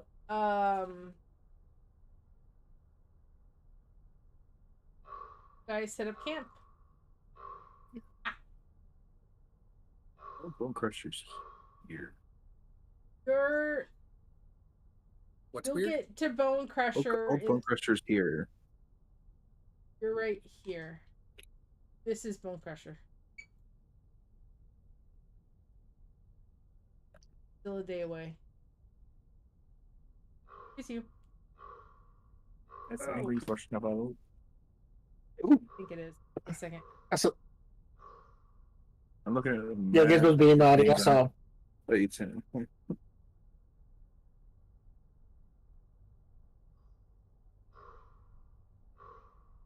I send you.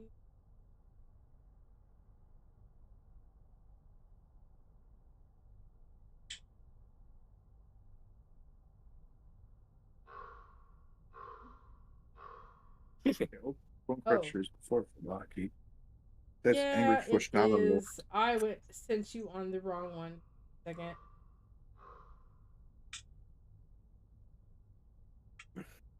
Here we go. We'll say you went this way. Ah, damn it, Gizmo. Gross. Wait, so we're going to Valaki then? I thought we were going No, to. you're going. I This. confused. I was putting you guys close to a very out of your level place. I mixed the two up, and it's been a month, so Yeah. Sure, blame the passage of time and the failings of human memory. Sure, Yeah. anyway, that never happens. never ever happens. I will still say it takes you a whole day to get there because I am the DM. Right. All right. Oh, I don't, gross, maybe Gizmo. we spent the rest of the day burying the bodies. We don't know. There, yeah, that's what you did. I don't know.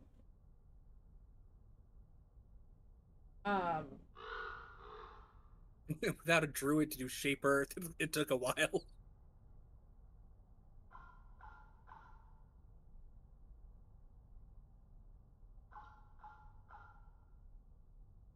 Gizmo, that's gross. Stop chewing on that. Anyway, so I will say you'll get there in the evening time. I'll give you a choice. Do you come here at night or do you come here during the daytime? Which would mean the next day. What do you want to do?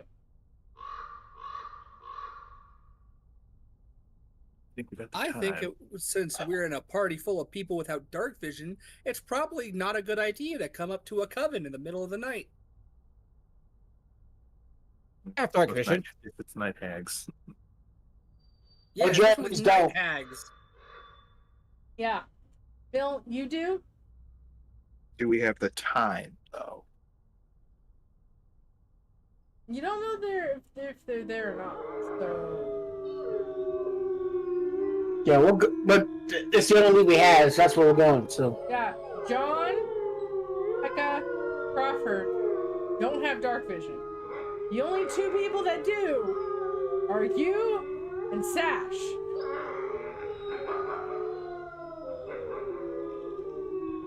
I'll take our first watch. Do you guys want to camp this close to it, or do you want to back up one hex? I say back up one in should camp. be safe. Yep. Mm-hmm. Back up one in the camp. Right. We're at the foot of a find 100-foot camp. tree made of steel. So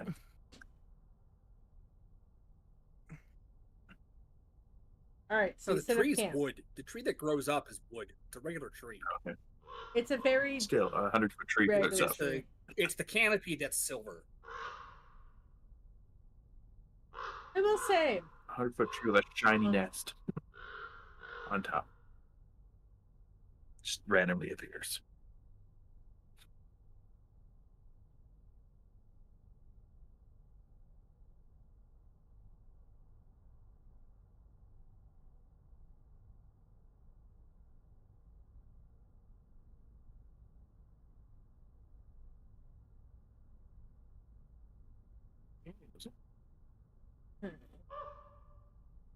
All right, not effective place.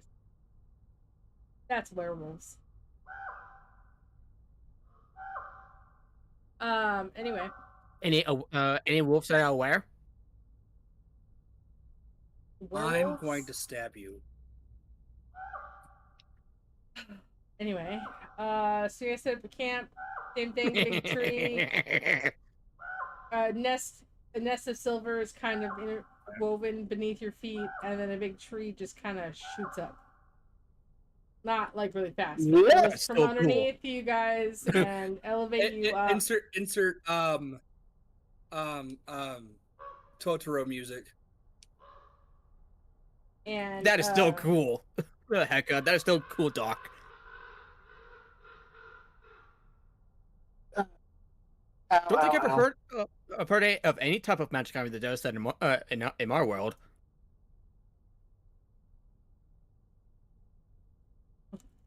It's a very special piece of equipment. Do you regularly sleep in trees?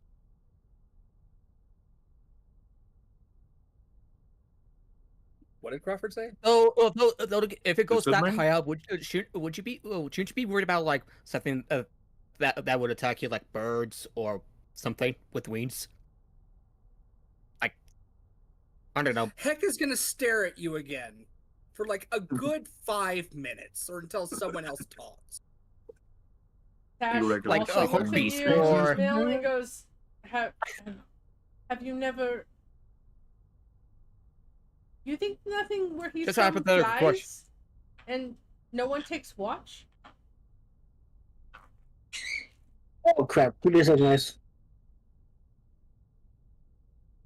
Sorry, what? He asks you... Did something happen? I don't know.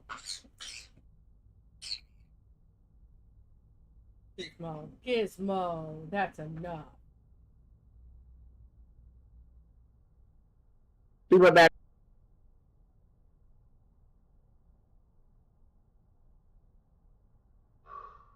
What if something Okay, let's see what the avert is. It's the same thing as if we were on the ground. Wouldn't you be worried about things? Does no one take watch regardless of where you can't of where you're from? People take watch. Of course he probably worries about Admittedly, things the primary attacking. thing we're looking out for is spontaneous, intelligent fire. You have to tell us about it sometime. Heck already has. Oh, okay. Yeah, I take what I said. The Death House, after the Death House, Hecka hasn't gone into a lot of detail, but Hecka's brought it up before, back when, after we got out of the Death House, and Hecka was telling Irina that their recommendation was burn the place to the ground, and then made it very clear, it's like, where I'm from, that is whatever the appropriate setting linguistic thing would be for the nuclear option. Burn it from orbit is the only way to be sure. And what I mean Sorry. is because of I can't remember the name of the actual this apocalypse that's kind of happening in Humblewood. There's a proper name for it, and I don't feel like going to D&D Beyond and opening it up again. But there's like this weird wildfire that's spreading, and I think from the bit that I was reading, it said that it's possibly sentient. It's causing all sorts of problems, both directly and indirectly. So something worse than elementals? I don't know. I'm just spitballing here.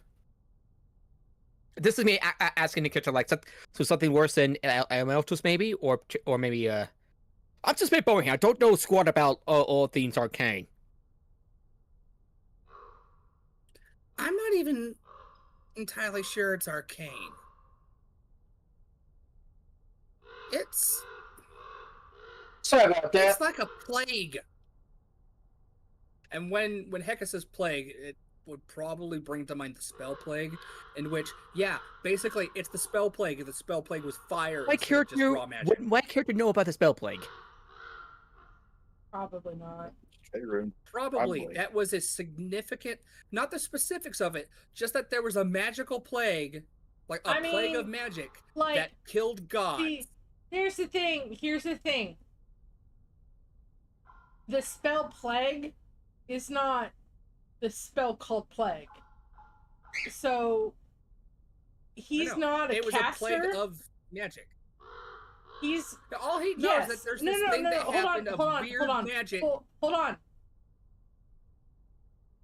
Faerun, I know what you're talking about, as someone has played the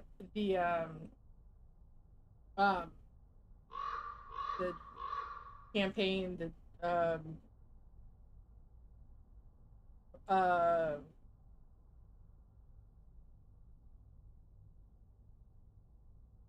I can't remember the name of the campaign. 4E. Wait, no. No. There is a campaign in Faerun that you go almost all across Faerun and you end up, like, the whole point of the campaign is ending the spell plague. Second Sundering. No. Wait, no. It's not. I want to say it's Tomb of Annihilation. There it is. The Tomb of Annihilation. The whole That's point different. Is... Okay, hold on. That's completely no, it's different. not. Okay, I'm not going to fight with you.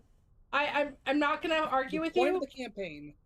Because the starting point of the campaign is ending the spell plague.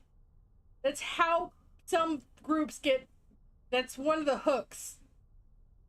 Because it's connected partially to that. But we're not going to go over that because it's not the campaign we're playing. But what my comment is, the spell plague, the plague that is spell base that is affecting people spell base is different than the spell called plague. They're two separate things. One, but regardless, Mill wouldn't know because he's not a caster from Faerun. I'm not saying that he would know the specifics of it, just that there was this The massive historical- thing that changed. That he would know about it as a historical event, is what I'm saying. That's what I'm trying to say. Okay, Do I know it as That level of He cataclysmic. knows. What's your intelligence, Mill? What's your base intelligence? 10. 10. As someone with basic knowledge, he knows of the spell plague, but not like he knows it's magic in like it's a magical plague. Other than that, no idea. He is not a spellcaster. He is not. Yeah. He has basic intelligence. Well, I mean, he'd probably also known that it changed the world because. Oh, absolutely! Everybody knows of Yeah. the spell plague, but people also know about the plague. Yeah. The spell called plague. They're two separate What? things. Yeah. I'm going to. Listen, what I'm getting the point across is this fire is some kind of. It's a cataclysmic. It's getting called a plague because that's the. He Best can analogy understand that people it's have. magical. I it could be a glance at magical natured Heka. thing, but he wouldn't think of the spell called plague because it's a high level spell. I think. No, I was referring to yeah. the spell plague. Not the spell called plague. Oh, Not the spell called plague. Heka Despite brought this- that up. Heka. No, brought I wasn't this up. talking. All right. I Okay, wasn't talking we're about off the spell topic. called plague. The whole point Very. is he could get the idea that is a magical plague, a magical apocalypse, life, world changing issue. Like he can get that. I guess misheard you. I thought you were saying that he could, because of the spell plague, he would know the spell plague. Like the spell called Oh plague. no! That's what I heard you say. I heard you say, so he would know the spell called plague. And I'm like, how would he know that? That is a high level spell, and he's a martial character, 100%. Like, he knows That's why the he cantrips refuses to and do he magic, knows he the knows first the- level spells because that's the most common thing in Faerun. But other than that, maybe some second level spells. But that's pushing it. Most spellcasters aren't. Gizmo, can we get off, please? No, we're not. Get off. Get off. Did he say what? I can't hear them. Dude, I can't hear them when you're Gizmo on said- mid. Anyway, Gizmo said I know. You need to stop. How do I You open don't up want the your books that are perch. shared What in am the I gonna do campaign? with you? It's either down here or in your cage. That's what I thought. All right. Yeah, I'm going to like look at Hector's like that spell plague like a while ago in my world. How would I Well- know what that is? Um, Until like 2 weeks ago, I didn't know that there even were other worlds. how should I put yeah. this? It's a bit like your plague, like that affects all sort of magical things and people. It happened over a century ago. It changed the world. Mill, FYI, the spell plague has ended like a handful of years ago.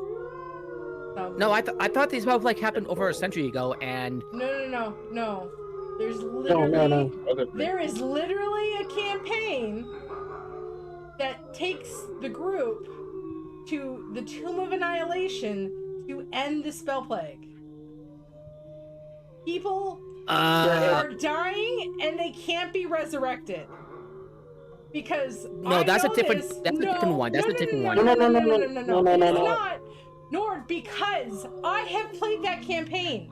When I joined the group, I was told to make several different characters because your character cannot be resurrected until after the Tomb of Annihilation is cleared. So, there is the Tomb of Horrors is probably what you're thinking about.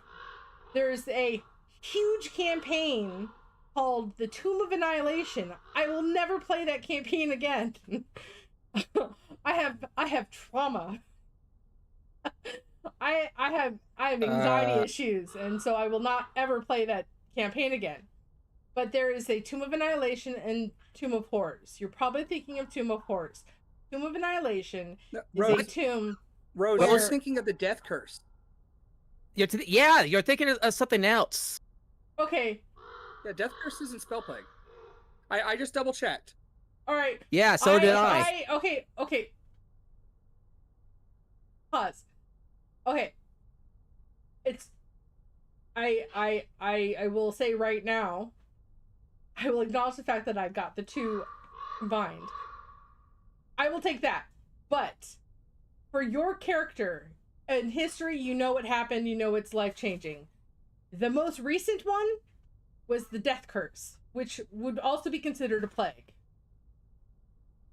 Because Okay, people were I can dying attribute- and not yeah, like- your character. Probably what would come up first in your mind would be the Death Curse, because that is Yeah, considered that makes a lot more that sense. is considered That's a plague recent. in Faerun, and that is recent. Yeah, and that makes a lot more sense.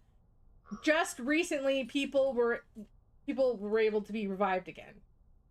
So for a very All right, I look at I take portion of time, yeah, I take by what I said. I look. people were dying, and before the Death Curse, people could be resurrected. When the Death Curse happened, Yeah, and no I one look at knew Heka- no one knew why or how it happened or started. People just stopped being able to be resurrected. And so a group of Yeah, look at He- adventurers. Hold on. Stop it. Oh. Stop it. Gizmo.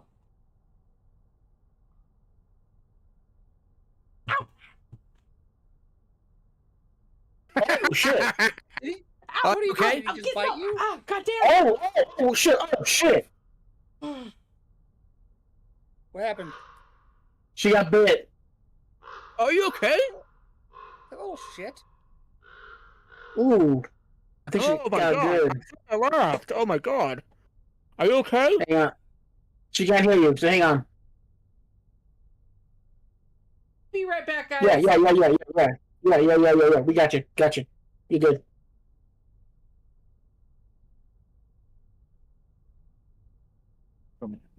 To go into town.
Yeah, I know All right, that feeling guys, quite we're well. back. Fortunately, I am fine.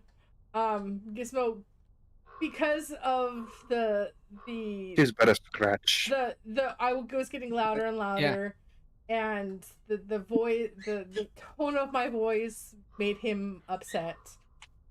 He tends to get very angry because he can feel that.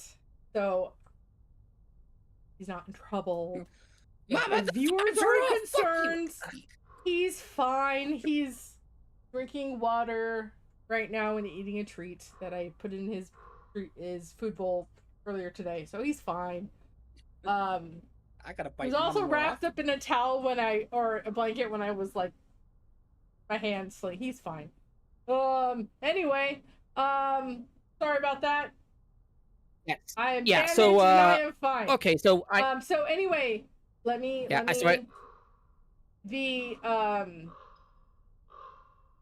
the most recent thing that John and Mill know about is the death curse.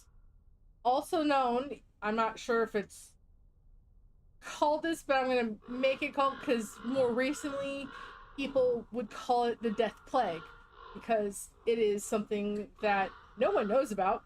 No one knows why it started, but it started, and it happened. It had been. I think I know a little bit more than him. More recently, people, big group of adventurers set off, and then people started to be able to be revived again. So the death curse is no more. That is recent. So Also, with the spell plague ending only 16 years prior to the current year, the death plague would most likely be compared to the spell plague, so also be called a plague, just like how it's one of those things is weird magic curse plague thing. People call it death plague. Most common people called it the death plague. We call it reason 633 to not go to Chult. Anyway, so people went and fixed that. That has been more recent. So if a plague would be brought up through Heka, that would come to mind first. Mainly because Mill is not a scholar and would not really, even though it was 16 years ago, the more recent usually is what comes to mind first anyway. So anyway, so I look at Heka and I relay what I know about the death curse. It details you about people were able to be revived, and then all of a sudden people weren't able to be revived. And when you died, you died. I think Heka's mostly going to be blown away by the fact of how casually he's talking about people being revived from the dead. Yeah, no, that's as like people can be revived from the dead like all the time. It's so much that there's even a somewhat uncommon spell among clerics and the like that could just like just grab a diamond and just revive anyone who died within the last minute. Poof, you're good. That really hurts. I know what that spell. Okay, but you do good.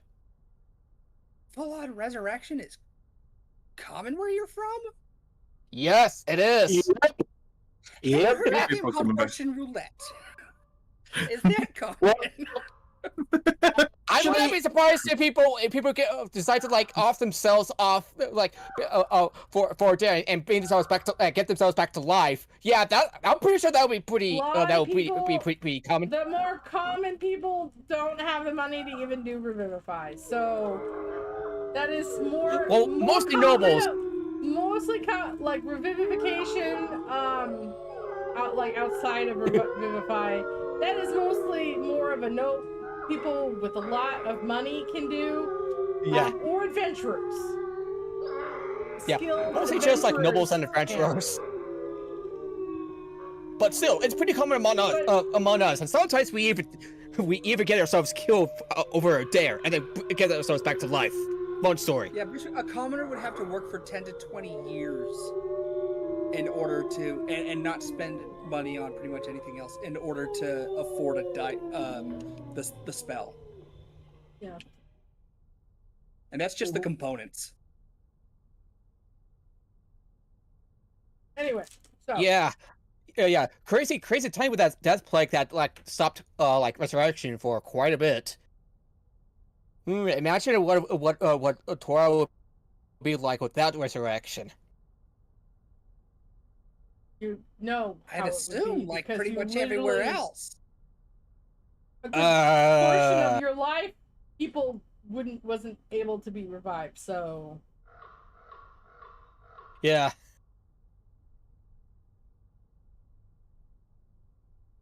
You like get people going back Alright, to when the the dead, I will say when the death but curse there's not start when the death plague started, like people first had to figure out where it was coming from, and then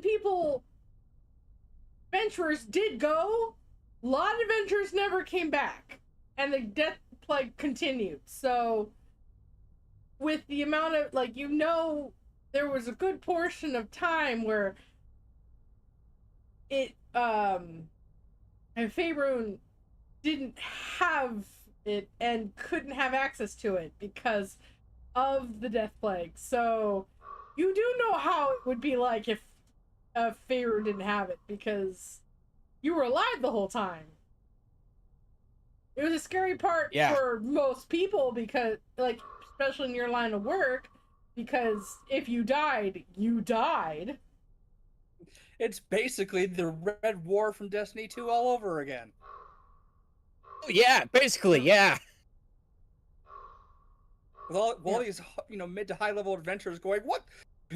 Why are you poking everything with a 10-foot pole twice? Normally you only do it once. No resurrection. Have to be double sure. Anyway.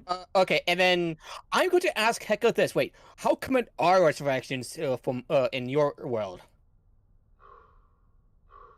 They're considered miracles. Like actual miracles. So a lot more rare in your world than in mine.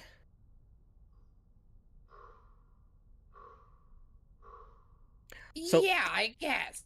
Hecka, you how would do know. gods Hold work on, in hold your on. your world? Bill, hold on. Okay. Guys.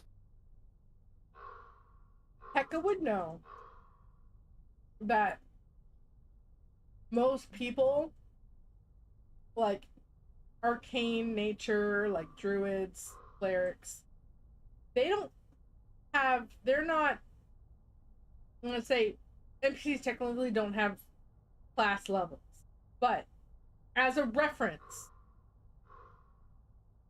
most people, clerics, druids, arcane doctors like Hecka, only have access to cantrips and first, maybe second level spells.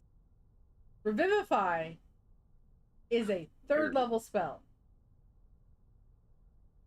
So to have someone be able to cast Revivify at least is very uncommon.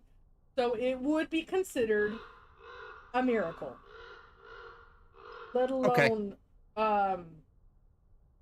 Raise Dead is like a like fifth level Revivify spell. alone will probably be considered to be a minor miracle or even a medium miracle. Like the Revivify, not Revivify, Raise Dead, the next level up from Revivify, the one that doesn't turn people into undead.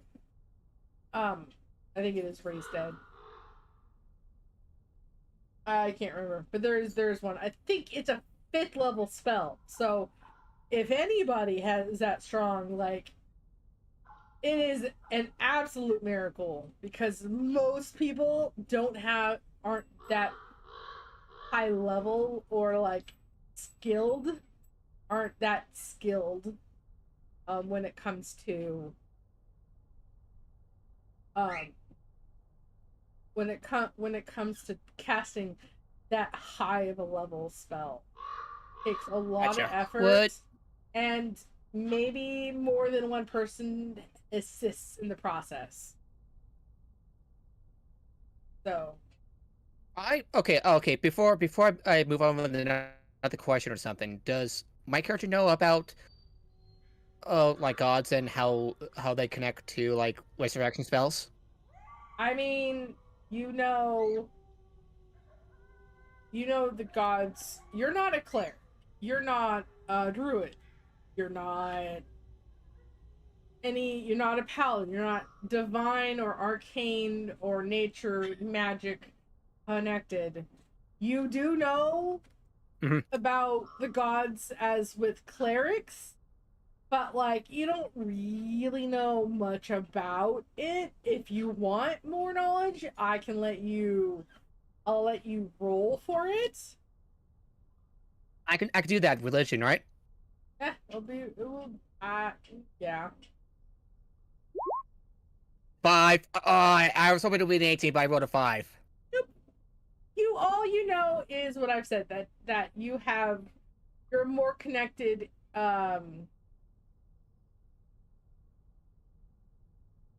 you're more connected, you know that the gods are connected through clerics and paladins. Maybe some druids also have godly like connection, but they're really more about nature. So, nature magic? You don't know. So, yeah, But I know a little more than you because I got +1 in my intelligence. So You can also Yeah. roll if you want. That's I fine. would love it. I would love You that. don't give advantage, but you can definitely maybe have something. okay, there's a +1. So let's see. Nope. I don't just get- like we don't know much about. this subclass. You don't have an extra spell list? We're No, just like starting off like a bunch of dumbasses, Oh, wait, not knowing squat about like a divine magic. I pretty much say I prefer what Mo said, but said if possibly my father knows more, but that's just my knowledge as well. If you don't mind me asking, Heka, do you have any gods in your world? What were they like? Heka's going to point to their staff and name some of them. Because they carved their staff in reference to a couple of the gods. Let me look at I think I've got it in my notes. Let's see. Notes.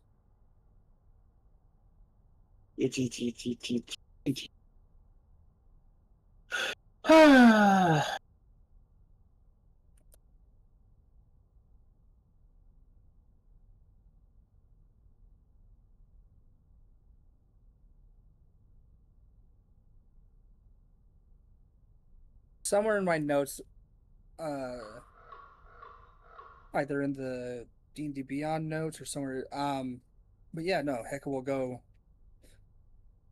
I'm not going to go into what's actually said because we've already done a lot of time on this. But yeah, they'll go over a short overview of their gods and how, all the sapient species or pretty much all the sapient species are uplifted regular animals, or were originally regular animals that got uplifted. Sometimes that happened again.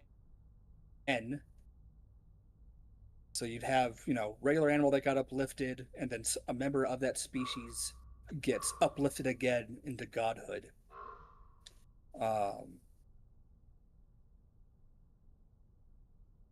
They've got a very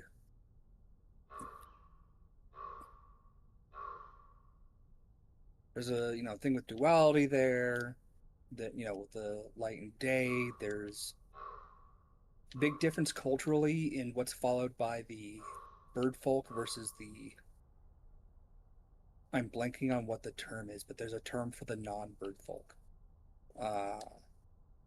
It's just all of them collectively. The non-bird folk tend to only worship one or two.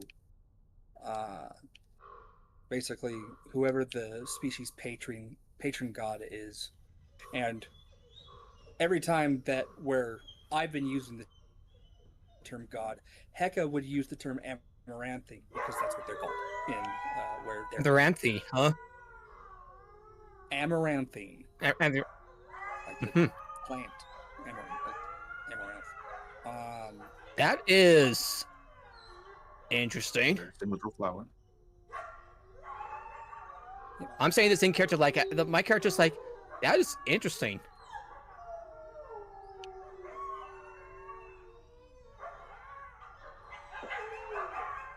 Anyway, Whereas the gods of Faerun, the history of that and their descriptions make the plot of Final Fantasy VII look like the plot of Pac-Man. anyway. So, Yeah. as you guys kind of wind down, you let me get this.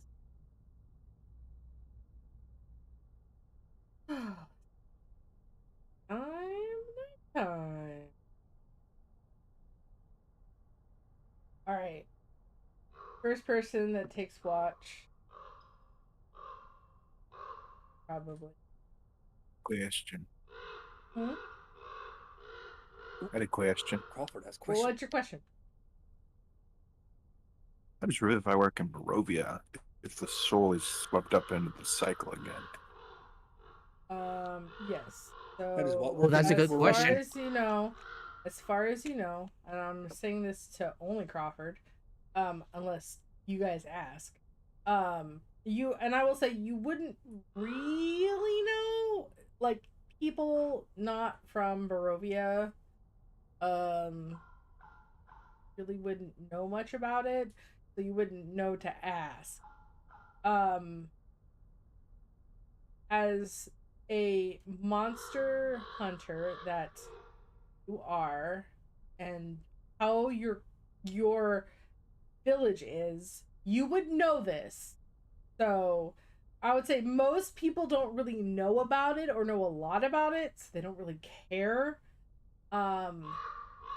But you specifically, because your one way or town is another, they don't care. special, you know about this. This is kind of part of your education of learning monster hunting in Barovia from in your village. Is that when people, there's a limited amount of souls that that are in Barovia. Barovia is cut off from anything, which includes afterlife and everything. Anything that other material planes have, you are cut off. So, and then if an inhabitant dies that has a soul, when they die, you kind of goes into this like very small pool, because you guys are affected. Your village is kind of set apart from the souls of Barovia, but the same type of situation happens to you guys as everywhere else. Is the fact that more children are born than there are souls in your place, so the thing mirrors everything else out in Barovia. So soulless children do get born in your village, but they're fully like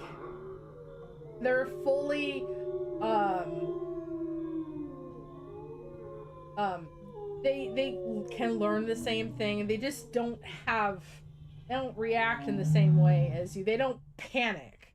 They don't show emotion. They're just kill the thing. Like they I mean, you saw the Solus in the inn tavern. Like she just blank stare. Like just she functions like a regular person. She just has no soul to like there's this connection between someone with a soul who has a personality and experiences love and loss and being scared and feeling safe. Like soulless don't experience that. I assume that they're basically a lot like the Tranquil from Dragon Age. So they function like a regular person. They just don't have emotions. They're not surprised when stuff surprising happens. They're not scared when a monster jumps in front of them. Like, they just don't have the emotions that a person with a soul has. And because of the limited amount of souls in your village, children are born soulless. So it happens.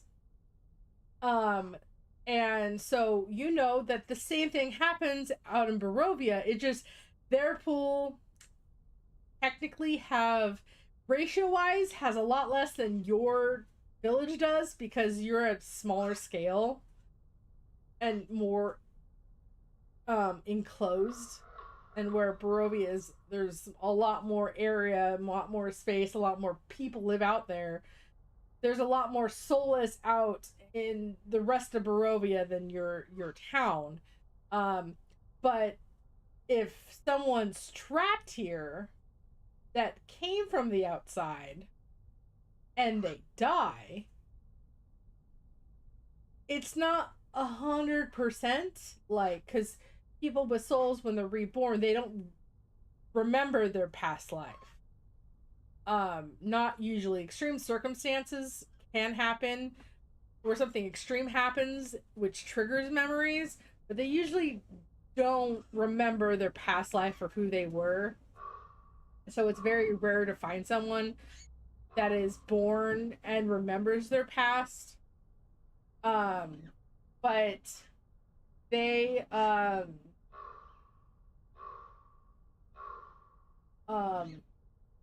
it's like, I will say 1 in a million that happens.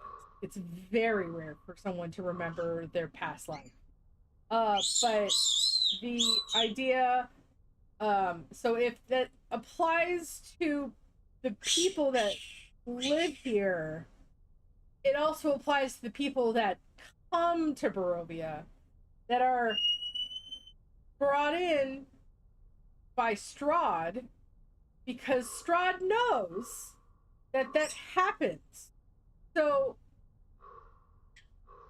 to kind of, he doesn't do enough to counterbalance the amount of soulless, but there's enough people that come in here where, like,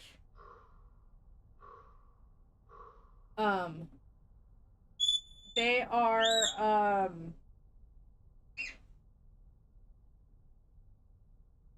that sorry, Gizmo's screaming and distracting me.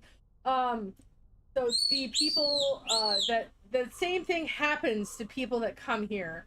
So the him coming here is another way of kind of supplementing more souls into this town, or this plane of existence. That was gonna be my next question, actually. So, Crawford, you can assume with great certainty that anybody in this group, when they die, they ain't going back to their plane. They're stuck here because Strahd has control over who goes and who stays. I mean, I will say, what? I was gonna say, Heka would ask about this, solely because it is a bit of, because we're talking about resurrection, the differences in Humblewood versus Forgotten Realms. There's a good chance. I think Heka, being interested in life and death and stuff because of their subclass and education, would probably ask Crawford about this. And Crawford can tell you guys either this night or at some other night where we're. Well, I will say, I don't think Crawford. I mean, this is absolutely like, I'm not saying Crawford has to feel comfortable with telling you guys like right now, but I will say, Crawford, you wouldn't have much against telling people that. but it really is up to you if you tell them. But we're gonna take a quick second to answer the question of a viewer: how far you guys are. They have come to Barovia. They've met Arena. They've talked about her name. We're calling her Baba Eva, because she's slightly different from what's in the book. I am using a third-party supplement to slightly change everything, or some things in it, so it's not like the same of every single campaign out there. So there is going to be changes from a canonically straight from the book situation. It also makes it the supplement kind gender bends some people.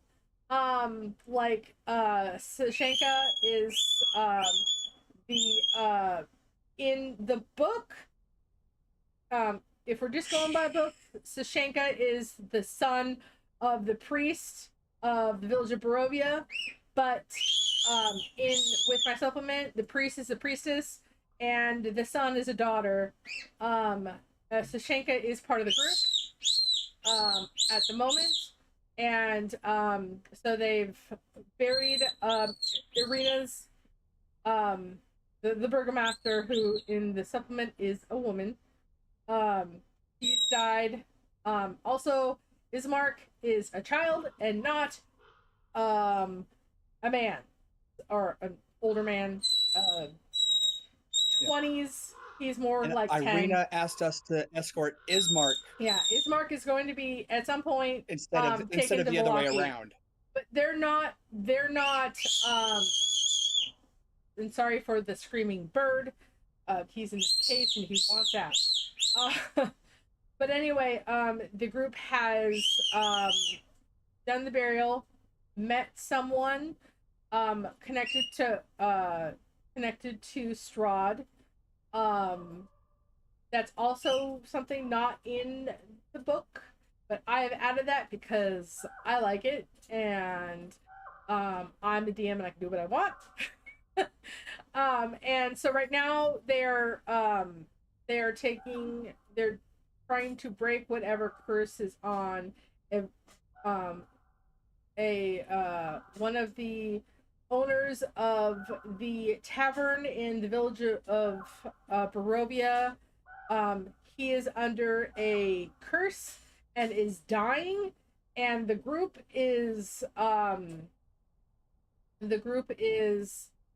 which I think slightly changes from the book, but the group is in the process of finding the culprits who is endangering the life of a Vistani, and hopefully successfully ends it, because I, as the DM, I know that every Vistani, and the group knows this, that every Vistani is safe in Barovia, but technically this Vistani isn't in danger until they're about to die. So they have with the help of NPCs and followers of the party, he's being kept alive and out of harm's way, and hopefully until the group deals with it. And he is and if is not successful, the group will have to deal with the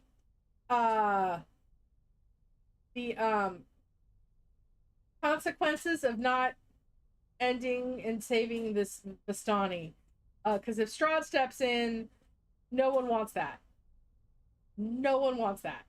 So Basically, we it's like the little kid, I'm not touching you, but someone doing that to poor Gort going, I'm not killing you. Well, yes. So anyway, so from there, they're actually almost there. I looked at the map and switched places because I don't know why. They were pointed towards the old bone grinder, and so that is actually closer to what I thought where it was, and I made a and I switched places, and so I'm like, actually, you spent time where the corpses are a lot longer, so yeah. They're also being escorted by a group of wolves. Or the group has found out or realized that they are under the control of Strahd. So this is Strahd assisting the group enough where no one's going to pay for it. And they're also kind of keeping tabs on the group and seeing if they successfully do this, because if they don't, shit really hit the fan for everybody. So from there, you guys. Oh, and we've done Death House. Oh yes, they also have done Death House. So yeah, Death House. Got my ass beat by a broom. Also, I just want to vocally thank you for following, and also if you continue to come back and watch the stream, which right now I'm just streaming Dungeons and Dragons: The Curse of Strahd. I do want to start doing a little bit more, but if that's only if my health allows it. The more you watch, the more you'll get petals, and there are things that you can get through the petals, and you can it's one of the highest what you need, but you can allow the group to reroll, or make me as a DM reroll, which if it's a crit and you don't want anything to badly happen to the group, then you can make me reroll and take the lowest, or like take that roll instead. Or if the group crits and you want to be mean, you can make them reroll. I mean, I doubt most people would do that. I'm saying that same thing. I'm like, oh, which is this the other way? Some people would do that. But you can do it. You can also give them advantage, make them roll again, if it's a fail. So, you can keep that in mind. There's also other things, but that's the biggest thing when it comes to me when I stream Dungeons and Dragons that you can do as a viewer. You just gotta be here more often. You gotta hit every single thing, and you'll get petals. Anyway, back to game. So the first night I did roll something, but it doesn't matter because you're in a tree. But who wants to take first watch and roll me a perception check to see if you notice this? Heck, I'll take first watch.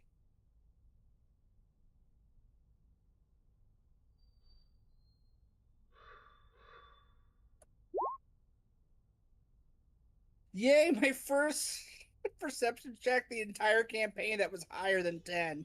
Wow, good job. Okay, so I will say, as people went down, I will say, Stash is there. She's a vampire. Oh, excuse me. But you start hearing shuffling. I don't think you know or why this would be alarming to you, as you're from maybe are undead would an know issue? If this is undead. Yeah, they're a big issue culturally. They're pretty rare, but that's because of the cultural attitude towards how that common kind of undead are. Like, most places have issue with undead, but how common are undead for you? If it's rare, then you would have no idea what, you wouldn't really recognize the shuffling and weird groaning that is below you. But you know when a dog or a wolf, this is like they're fighting something, and they're growling and like making really like vicious noises as they tear things apart. Yeah, that sound is very. Hecka may not have seen undead. Hecka may not have seen undead in person. However, they definitely would know about them in theory. Well, no. It is something that is taught at the university she was at. It's less. I'm in the undead section. No, okay. So I'm just going to say you didn't specialize in it. It's like they mentioned it, at least your studies, they mention it, but like they're like, this is how they sound, like this is how they move. Like they don't do that, especially in the classes you do or you did, because you're more of like doctor, take care of people, all that stuff. You don't recognize the moaning and the groaning, but you do recognize a predator tearing apart something, and growling and fighting, and a savage beast tearing something apart. You do hear fighting below you. Here's the kind of shit that Hecka would have been taught about.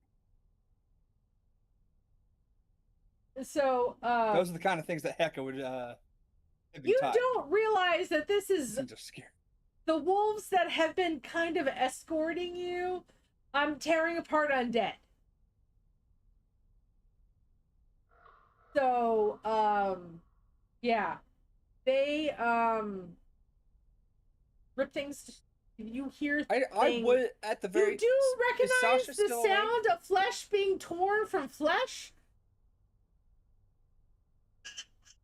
but you don't really know why that's coming, because you didn't hear a person down there. You just heard weird moaning and groaning and shuffling and stuff that wasn't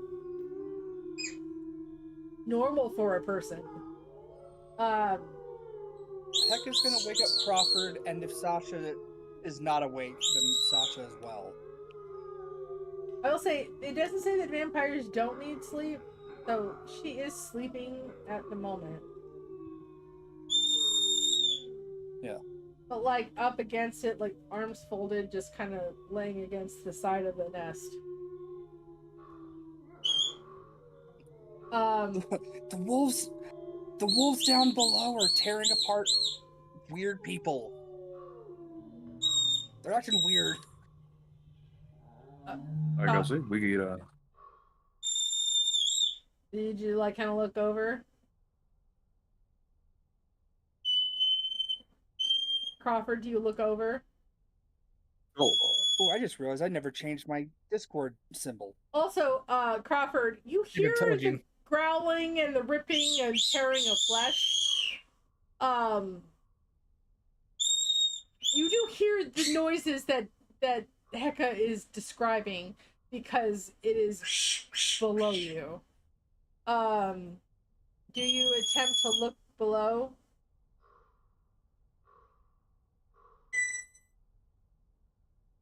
Crawford? Sure. I'm pretty sure it's too tall for me to actually. Yeah. You look over and you see don't much see unless shit. there's moonlight. Yeah, you don't see shit because it's dark in Barovia, and you're like, what, 100 feet up?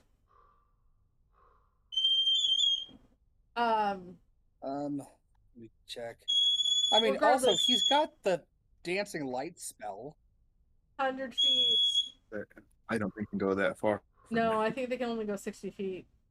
Let's see. Something like that. I don't remember. Anyway, where's my little paper? Sash looks over though. We're 50 feet up. Well, I think we're 100 feet up. We're 50 feet up, so. Regardless, you just Crawford looking over. You don't see shit because you're human. Sash though, because she kind of looks over the same time you are. She can see what's going on down there.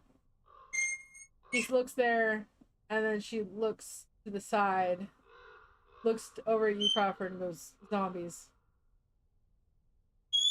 That's it. We get some people coming back from the dead. Well, anyhow you like it. Well, that's very topical, considering the conversations we were having. Yeah. Actually, They can't. and she Can they goes. climb? She waits until Hecka's done talking, and she goes. About 13 of them.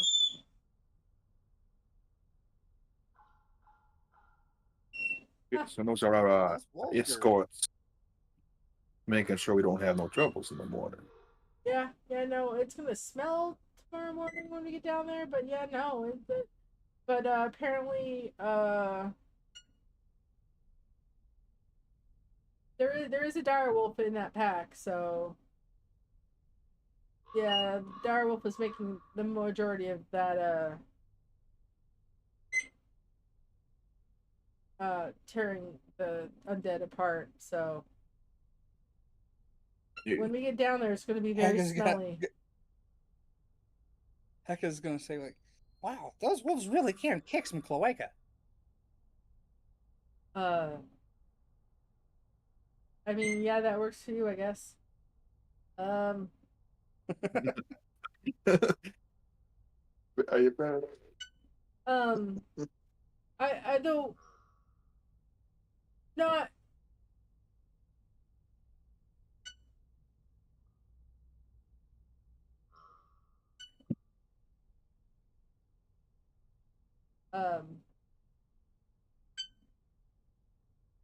Anyway,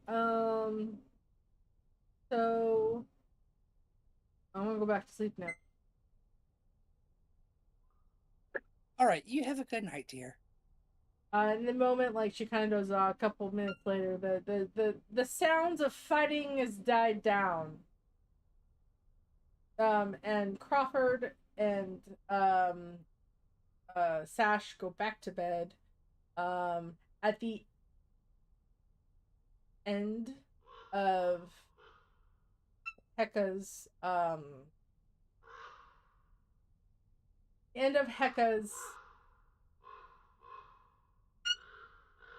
watch. Sorry. Who wants to go next in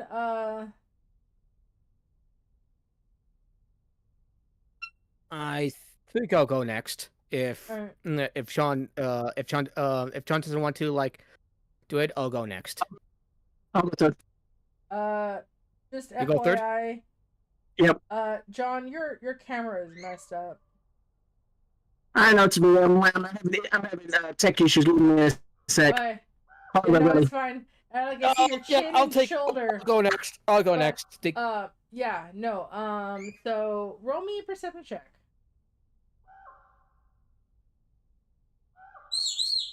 Oh, my perception check is plus 3. 10. And you don't hear anything. Nothing of note happens. John, do you want to take the next one? Yep. Okay. And perception. I see shit. Yep. You are correct. You see shit. Oh my god. Okay. How did Chardonnay manage to get through our Alright. our careers and mercenaries with such low rolls of perception? You're in a tree 50 feet up in the air. Dumb luck. Sorry, what? You don't hear anything climbing up the tree, and you don't see anything in the air. That's all you care about.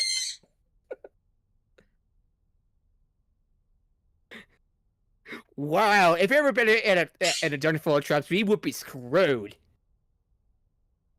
I mean, me and John. I mean, we already saw what happened in a dungeon full of traps. John decided it was a good idea to fail a cartwheel through them twice.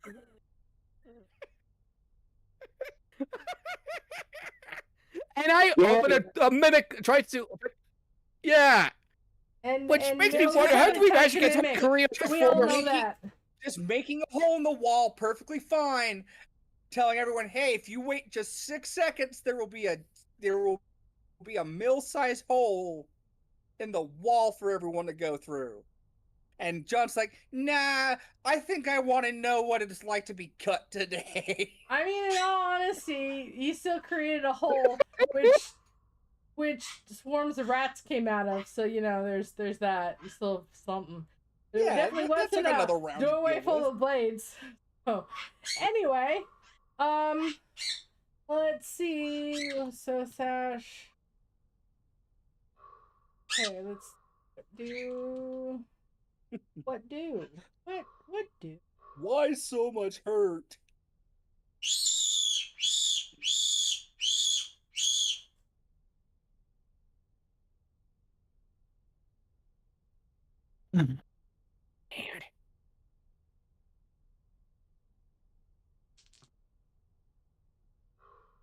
So Yeah. It's been a pain. yeah, Chad and I are very unobservant. So John, Yeah. you don't notice anything until Sash says, "The poor hunter." Oh, God damn it. And she just kind of, she's doing this. She's kind of just like looking over the edge. She goes, "Oh, the poor hunter." I sigh. And God then damn it. you hear growling and a larger wolf. The sound of a larger wolf down there. Because, John, you were asleep. Oh no. You were asleep when Sash says, "Oh, there's a dire wolf down there too that has joined the pack." The pack that Strahd that Strahd specifically is had sent to guide you to Our doom. to the bone mill, bone grinder. So you didn't know.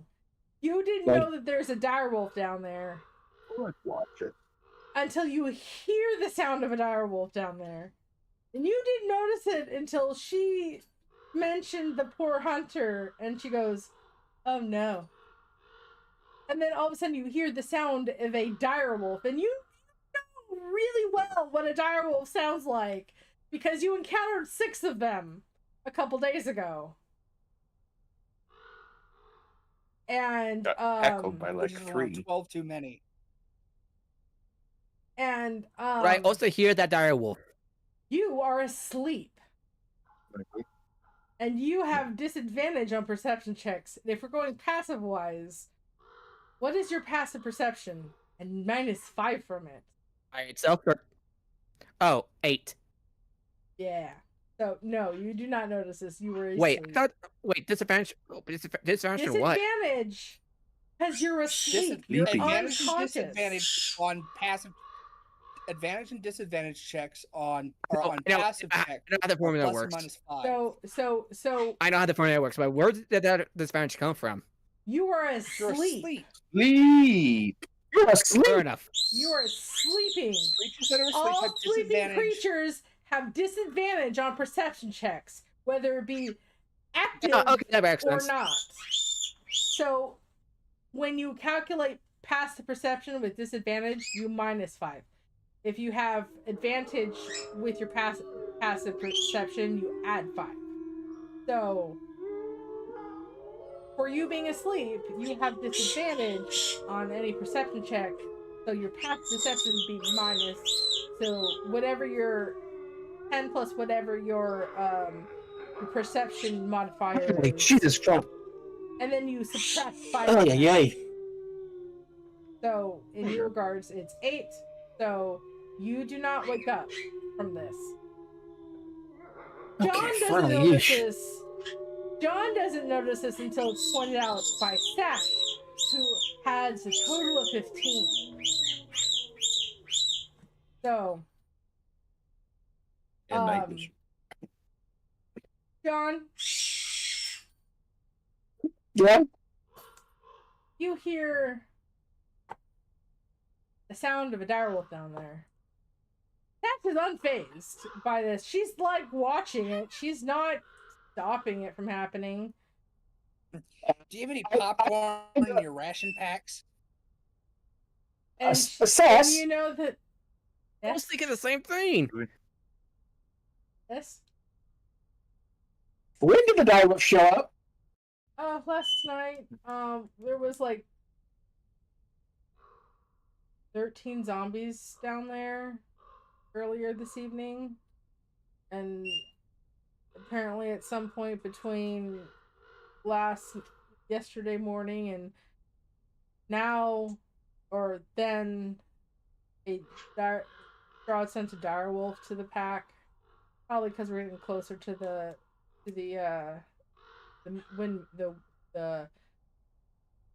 mill, where whatever's going on, whoever's doing what they're doing is. So, the direwolf joined the pack, or there was always a direwolf, we just never saw it.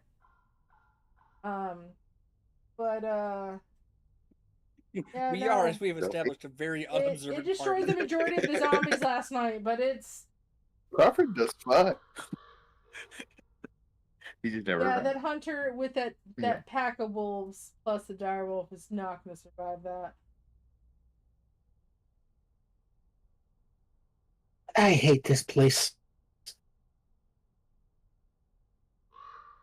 Oh well. Turns out it was Crawford's brother. No. Also, what stupid ass hunter thought it was a good idea to take on a full pack of wolves and a dire wolf? No, it's more of in the middle of the night. The middle of the night. An overconfident one? Oh no, this is last watch. This is like early morning, when a hunter would go out and hunt for things. Wait, when you say hunter, do you mean monster hunter or like food hunter? Not monster Food hunter. Oh, hunter. Oh, okay. That's what all these hunting parties have Or been. else- They're just hunting for like rabbits. Yeah, no, the people It's just that those 8 people that were buried, or the guys that you found, those were all like hunters, like wolf hunters, like they were most likely from Vallaki. They were dressed like hunters, not monster hunters. You wouldn't peg them as monster hunters any closer to the dude below, probably definitely going to be torn apart by the pack of wolves and a dire wolf. Also, he saw your tree from the road and came to investigate. This is all out of character. And got that for it. And You're got X on for it. you're on a 50-foot tall tree outside of the forest. Yeah, it's got to stuck out. With a silver Wasn't there. nest on top of it, so you kind of stick out like a sore thumb. This dude was probably traveling from somewhere from the road, But like, and came looking, and at some unfortunately, point, there he's was got a to pack notice a of wolves. bunch of wolves at the base and go, "You never mind about." Oh no, the wolves don't. You guys are close enough to the wolves. Like your hex shares part. Like your hex shares space with the plains in your hex. You guys are on the border of the forest. You're not too far from it. And your tree doesn't look like all the rest of the other trees. Your tree looks like a healthy tree. It's bright green and it's luscious. It's a very healthy tree. Other than these very dark and dreary looking trees. Also, like I said, silver nest on top of it. Also, the wolves don't come out until something approaches your tree. Oh. Yeah. I'm like, why would he approach Oh, it no. with wolves all around? he didn't see the wolves, and the only thing around the bottom of your tree is dead bodies. And he doesn't see it until he is really close to it. So, it's unfortunate for him. Oh, that's a lot of dead bodies. I'm about to become one too, aren't I? Wolves around him. Yes. I will say it's light enough to see things that they're just kind of slightly harder. I mean, but you do see the dude trying to run the wolves chase him because they're wolves and they're hungry. And they need to get the taste of zombie out of their mouth. Yeah. So anyway, you hear a man being torn apart. It's very unfortunate. Sash doesn't really do anything about it. All she does really says is, "Oh, that poor man, that poor hunter." She's used to it. She's Olivia. She's used to it. This is everyday occurrence for a person from here. It's a very unsafe place to live.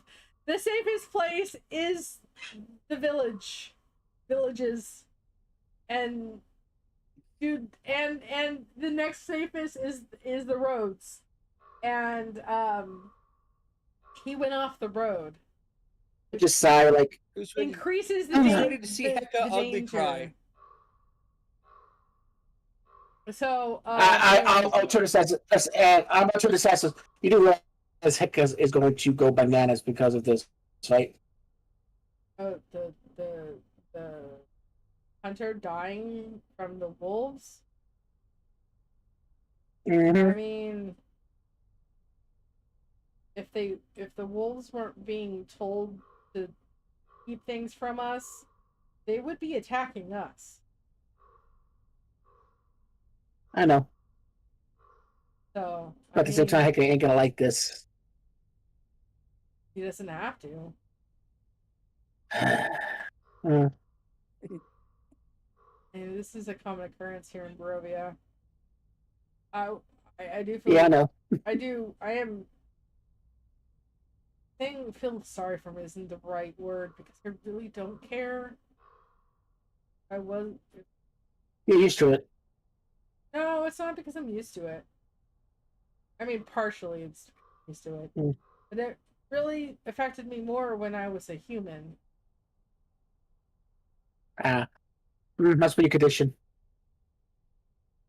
Yeah. We'll get you back. Don't worry. You're hunting. I'm not entirely sure that I'm just like... And here's me just snoring. Yeah, Mill's your best. Drooling from the side of his mouth. Snoring. I just sighed. That's what I missed. Okay, so John, I put down. Seeing you Yes. and how you are, why are you here with him? And she points to Mill.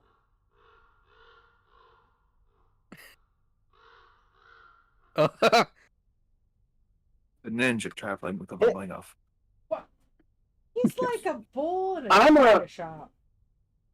You are. Well, he's like well, here's the thing. You are the opposite of that. How? And why? My job. 2P. Isn't a door kicking pod. Mostly my job. Okay. Well, Bill, you're asleep. What do you say? I'm a courtier. You're asleep. Shush. This is out of character. Like the signals. No, I'm hearing what he's saying. You're asleep, so you do not. You as a character don't hear what he says, so you don't technically need to know what he's saying. Yep. This is a private conversation Talking while shit you about are you. asleep.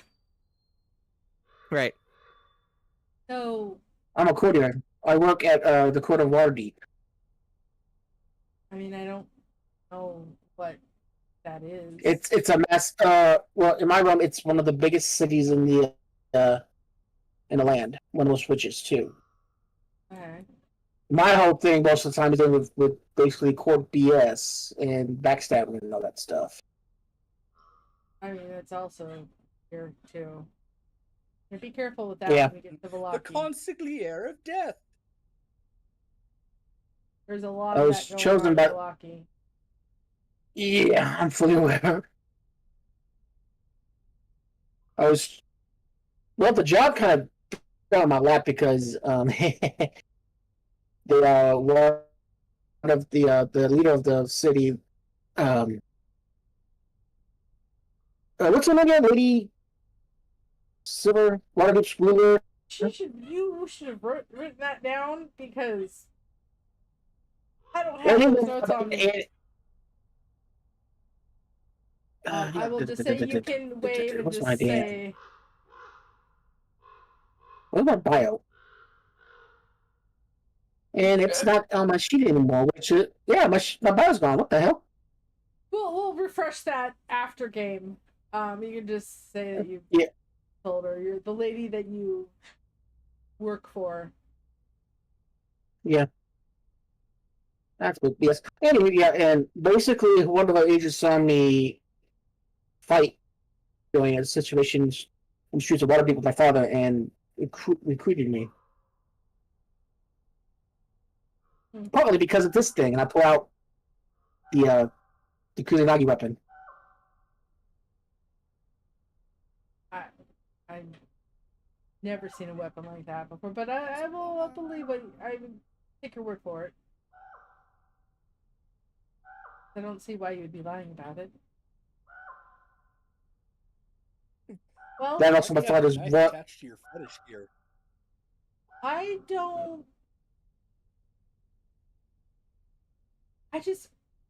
I mean, it's just you're like water and vinegar, water and oil, whatever that reference is.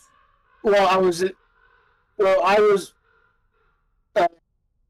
assigned to a noble, and he was basically working with this noble at the time, and we ended up teaming up together.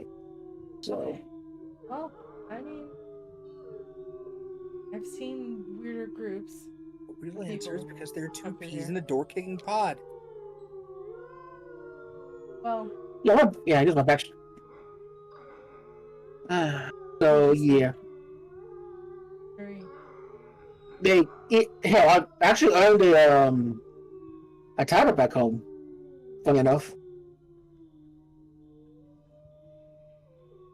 that I'm like didn't really earn, but somehow I earned it because of this thing, and I pulled the weapon up again,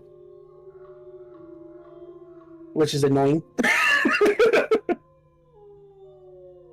Because the thing is, from what you've said, this caused you more grief than Oh yeah, court politics will do that. more Unfortunately. hardships than boons. Mm-hmm. But it's what it is. What it is. Unfortunately, so Yeah. I accepted it as my thing. So, and it was.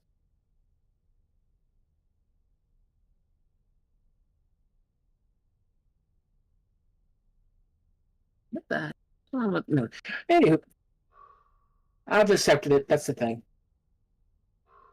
Sometimes the gods have weird ways of making you do what you meant to do.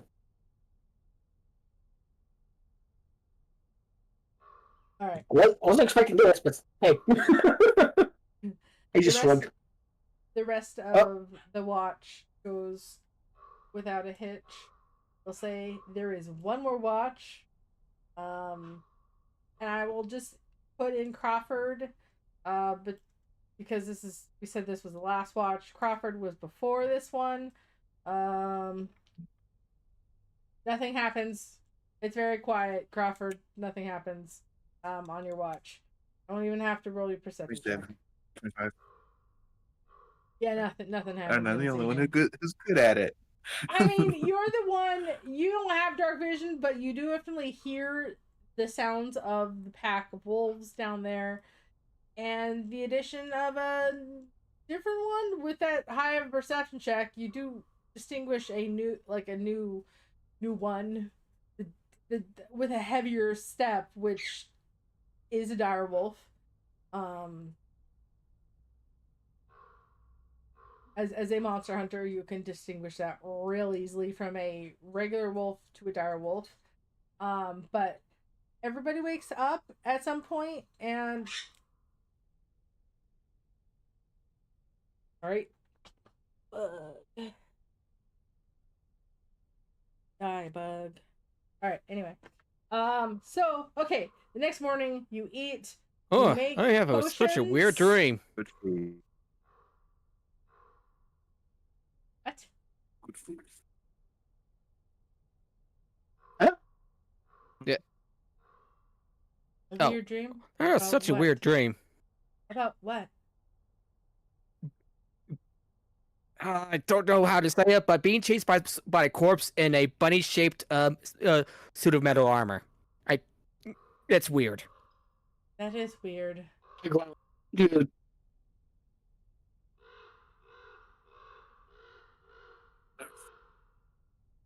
Anyway. I know it's oddly Because I'm specific, but brave. there you go. So the tree goes down like it did last time. You are welcome to a nasty smell of rotting flesh as you get closer and closer to the ground, and it is very pungent when you finally get down to the ground, and you see 13 corpses in different degrees of decomposition. It smells rank. Ew.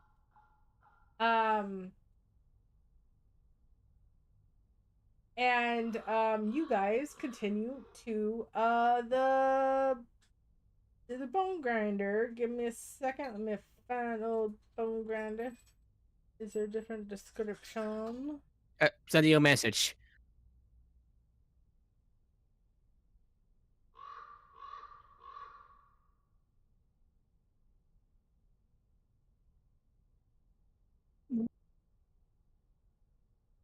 okay.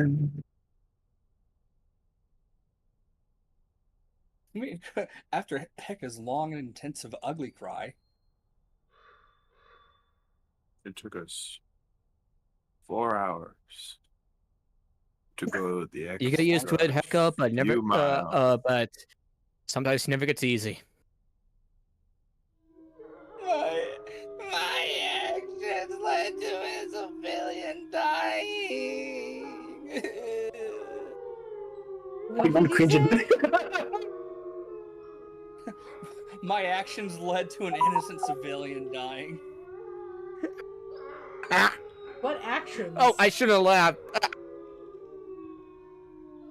If he didn't come investigate the tree, he might still be alive.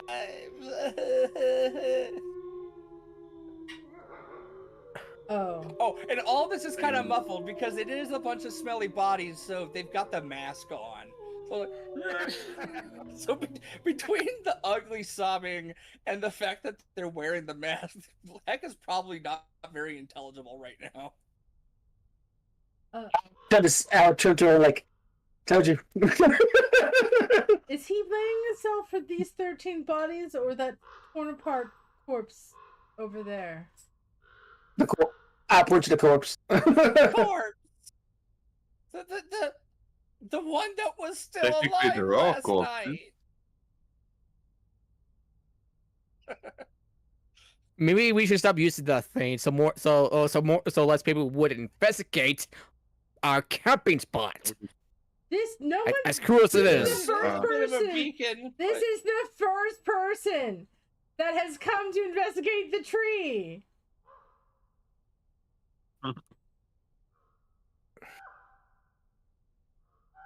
That you know of. Because you were actually a lot closer to the road the last time you camped than you were now. Now, this person just was a hunter that while hunting, spotted the Wrong tree place, and wrong went. time. Yeah, wrong place, wrong time. Unfortunately. Sash Oh, goes. Yeah. Make It's sure I mentioned this before, but I sent you a message. no, I got what you sent me. I know what you were talking about. Anyway, Alan, so you explained your joke. That makes it not funny. I'll send you a picture. I'll post the picture in chat. No, I know it. no, I'm sure all of I us knew know it. what it is. I knew it when he described it, I and I don't was even like, remember what it okay. is. I'll post it in the chat. Nord, For Silicon Psych. Nord, it's No, it's fine. no. Anyway, You explain a joke that's less funny. all right. So I don't even. Oh, okay, yeah, no, I remember. okay, so Sash goes to Heka and goes,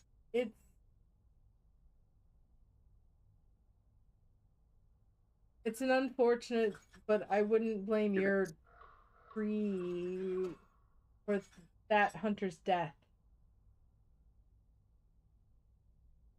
Are you gonna eat him? Am I gonna eat him? No, gross. I basically. Oh, That thing was Okay, torn well, apart I don't know by how. I don't know how.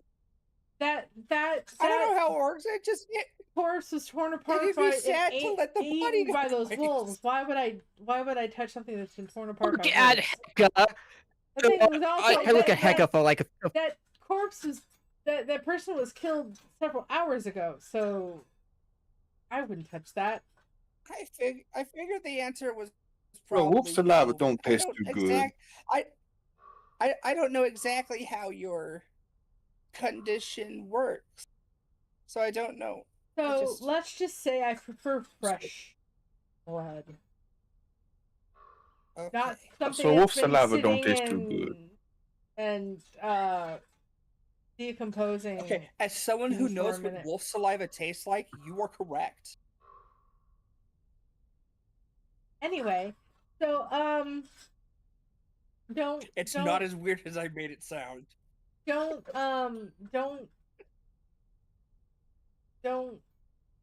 it's not your fault.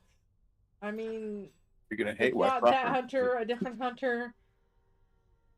People dying by any type of creature here is very normal.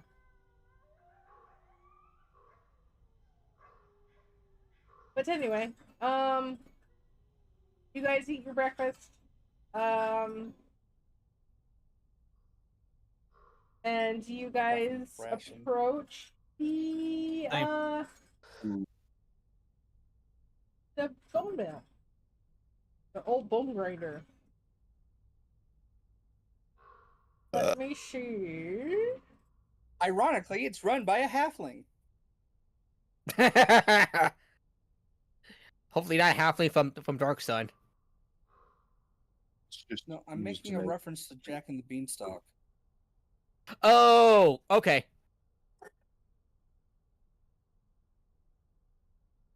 I'll grind your bones to make my bread. Let me quickly. Yes, I know. Meal for bread doesn't sound very good.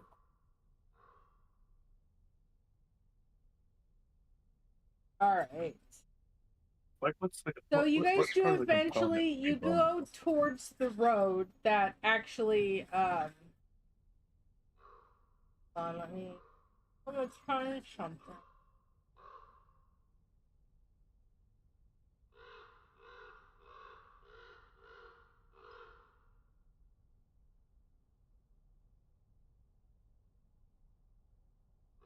All right. So you guys go and ping it. Like you guys go to here. Do you want to know what bread bone tastes like? Not really. Red. So you go here. Like you go like Or it's northeast. flour. Go north-northeast to the road that leads up because it's the easiest way to get there.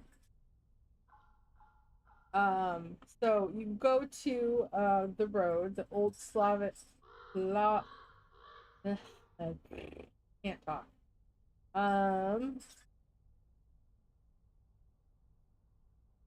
Slavic road.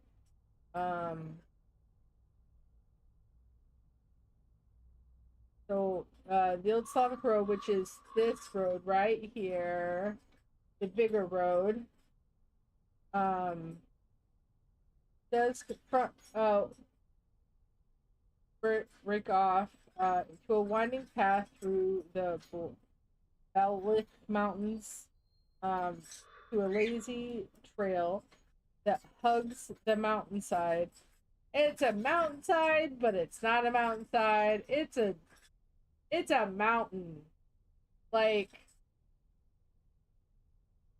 none of you are from Oregon, so I can't use any of the references that I use with my other group because we all lived in Oregon. But I mean, the same mountain range goes through Utah. No, like, so there's Cooper Mountain where I live in Oregon. There's a place called Cooper Mountain. It's technically a mountain, but it's not really a mountain. It's a very, very, very, very tall hill. Oh, The like road the goes up Appalachians. and over. It's houses are built. It's just a really tall hill that's slightly taller than a hill. The description of a hill is. So it's like between a hill and a mountain, but because it's so steep, it's considered a mountain. It's really weird, but it's a mountain, but not a mountain. It's more of a very tall hill. Looking at it kind of makes me think of a scaled down version of Park City, except Park City is then surrounded by real mountains. Actually, Park City's also pretty high up. Called Mount Because Summit. We need to go to the bathroom. It's more Can I go? of like, it's because the elevation is so steep. Like the elevation increases so much, even though it's not a mountain. Oh, it's damn! I need to go to the technically bathroom considered a real mountain. quick. Go to the Just bathroom. go. Just go. Yeah, go So- ahead, go. It's Wait, it's better technically a images of it. mountain, but only technically because of the elevation and how steep the elevation is. Like from where it goes from the elevation of where I live to its elevation, like it's just drastically it's got an enough. elevation of only 764 feet. That is a fucking hill. What? You are right. God damn. What? I'm looking at the Wikipedia page for it. For what? Its elevation 764 feet for Cooper Mountain. Oh, in Prominence Oregon? of 603 feet. And it's like, that is a hill. Yeah, no, it's a hill. I live But it's too the steep, foot of the and the Wasatch elevation Mountains. it's too quick of an elevation to be a hill. It's like between a hill and a mountain, but there's no classification for it, so they call it a mountain. It's the weird, stupidest thing in the world. What was the number? So its elevation 764 feet, and prominence is 603 feet. So, basically, the height from its bottom to the top is a mere 603 feet, and it's like, yeah, here in Utah, we just build we just build houses on the side of that shit. Yeah, no, they did too. There's houses all over Cooper Mountain. Like, yeah, no, absolutely. But because of how steep it is, it's not a hill, but it's not a mountain. But because it's definitely not a hill, they put it in mountain. So it's a mountain, but not a mountain. It's weird. Oh my! I don't understand. 1093 I don't feet. know why they do it, but they do. And we just go, okay, whatever. Where does 1093 fall on that? 1093. Yeah. Feet. So think of that, but on top of that mountain is the old bone grinder. Like it's If I want to be fully honest, if that was Utah, it would just be a ski resort. yeah. Yeah, no. Like You're the entire right. thing would be a ski resort. You're right. They slope all the way. But that its elevation isn't high enough to have snow. Like we rarely ever have snow down here. Oh yeah, unless we no. have an ice storm. Like even 600 we did feet 2 years here in ago. Utah, because Utah's already really high up in elevation.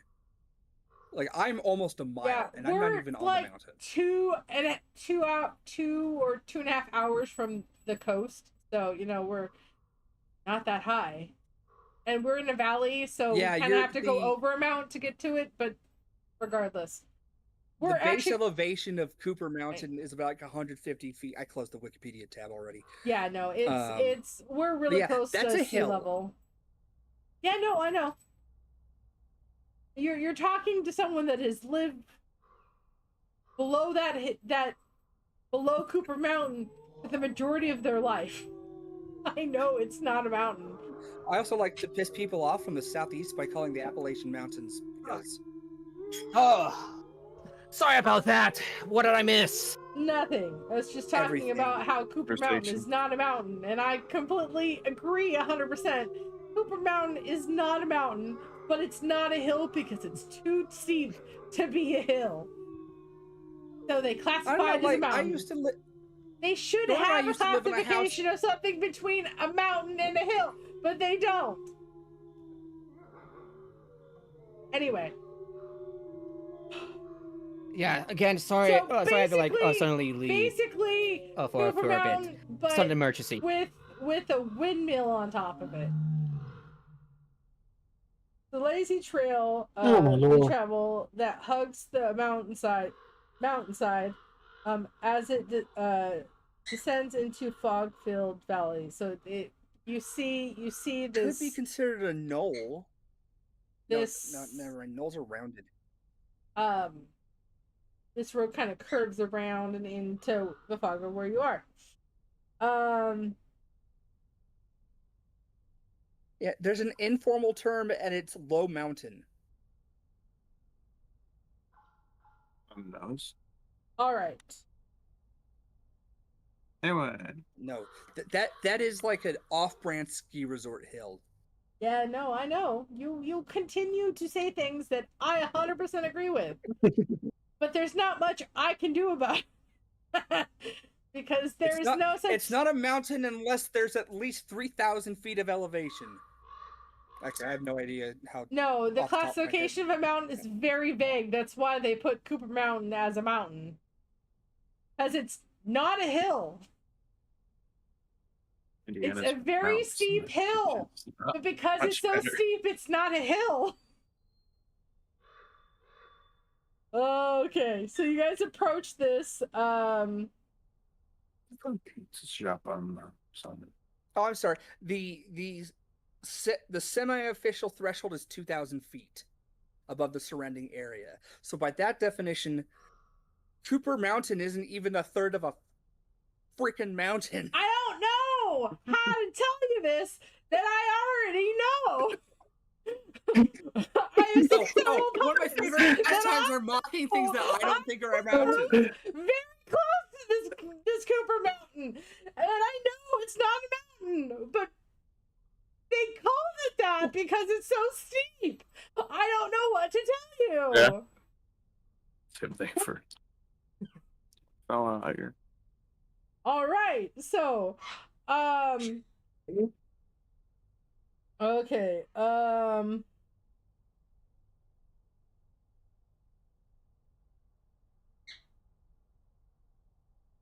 right, as you approach,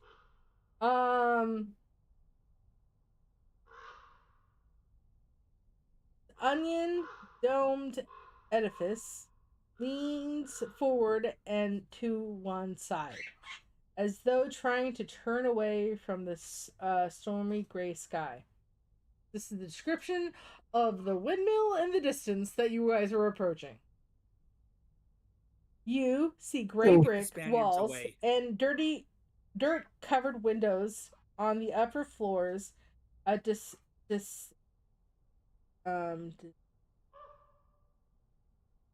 decrepit wooden platform encircling the windmill above a flimsy doorway leading to the building interior. Perched on a wooden beam above the door is a raven. It hops about and squawks at you, seemingly agitated. What do you do?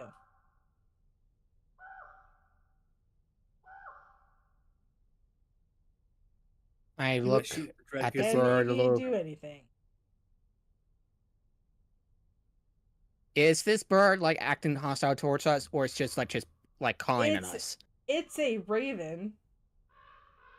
It's a raven. Okay, I kind of like missed it. So a raven calling us. It's a raven. We turn to Crawford.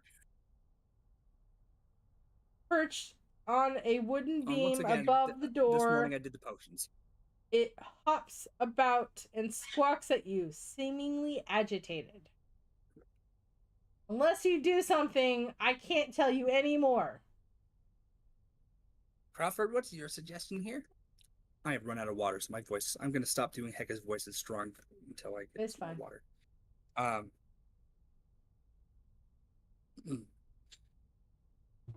But yeah, Crawford's not only, the resident, but also,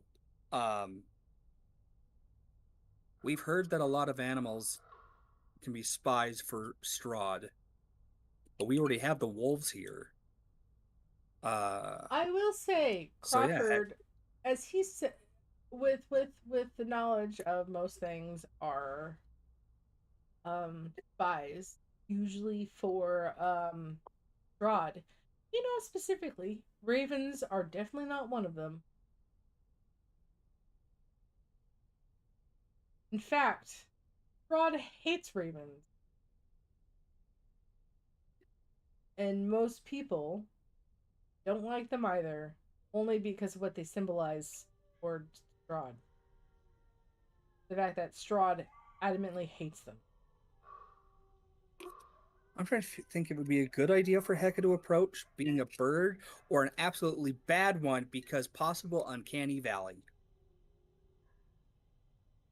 for a bird.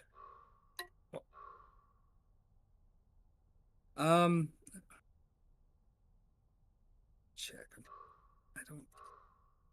Oh, animal handling is wisdom. I thought it was charisma. Oh. I'm gonna make an animal handling check. Okay, go for it. Try to calm the bird down.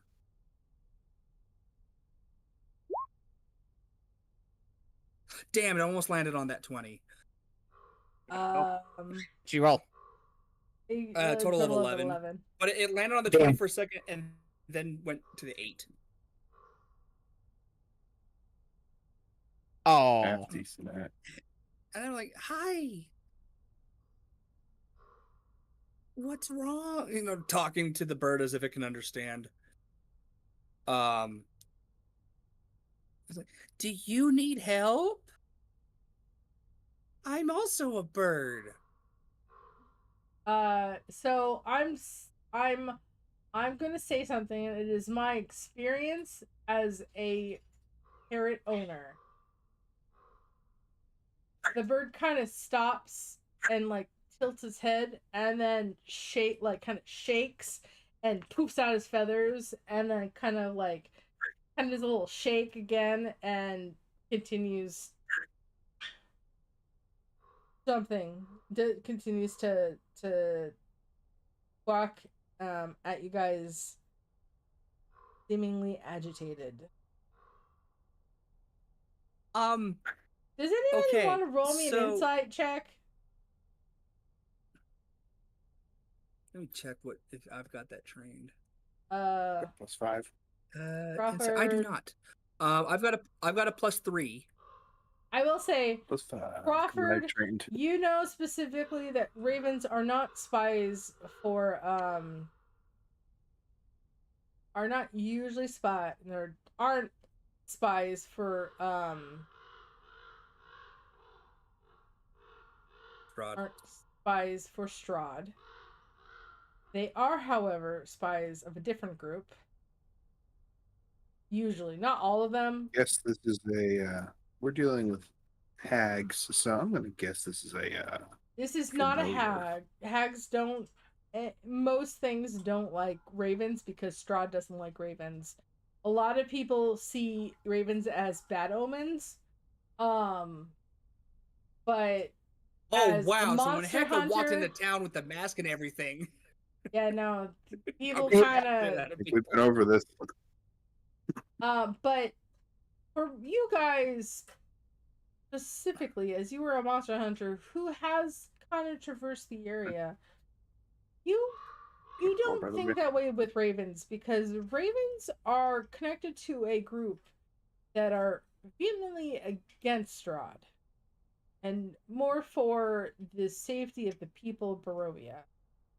So ravens for the majority of the citizenship seeing them as bad omens because Strahd hates them. For your village, it's not that. So you would know that people think it's a bad omen, but you wouldn't like specifically think it's a bad omen.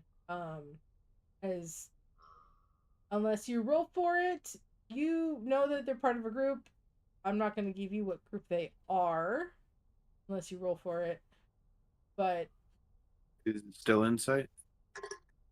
you can I rolled insight the 24 for the bird insight. right now. So as you're you got a observing, 24? Nice. so you're watching. So as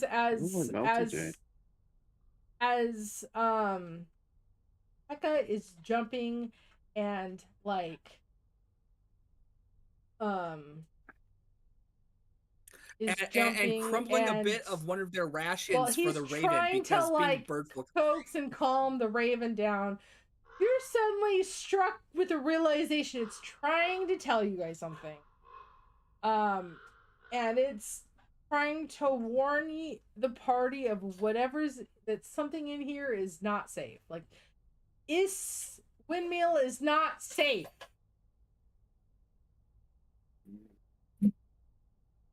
To remember what group that most ravens are connected to, you need to roll me a history check.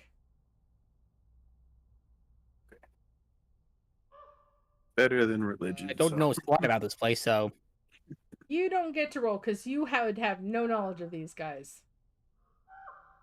Actually, Yep. Crawford is the only I one never that could understood roll why- for this. I never understood why allowing someone to take the history skill, except for roleplay purposes, in basically a trapped in another world type campaign. It's like, yeah, I'm proficient in lore and history. Not with this setting. There's word. There Good for is recall. there is stories about Ravenloft and Strahd, Oh, yeah. but like you don't get But much also, of like, I guess. them in there. Anyway. But anyway, what's your Possibly history also, check? you know, just general story things.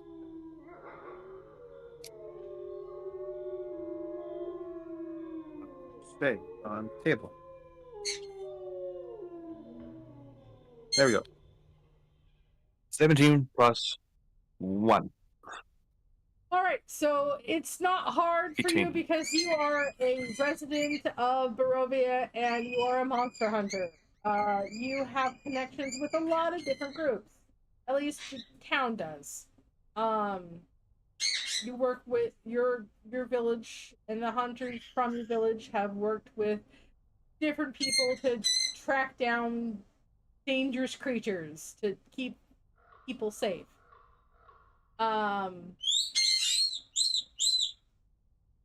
You know of a group that is against Strahd, does not like Strahd in any fashion. They are adamantly against Strahd. There's not a lot of them left. There was a lot at some point, but they have been hunted down mainly by Strahd's followers and people. But there's a group of were-ravens that use ravens as spies. Usually ravens that they have raised themselves, and their ability to communicate with ravens. So, they're very heavily very cautious group because there's not a lot of them left. But they are a very important part of Barovia. But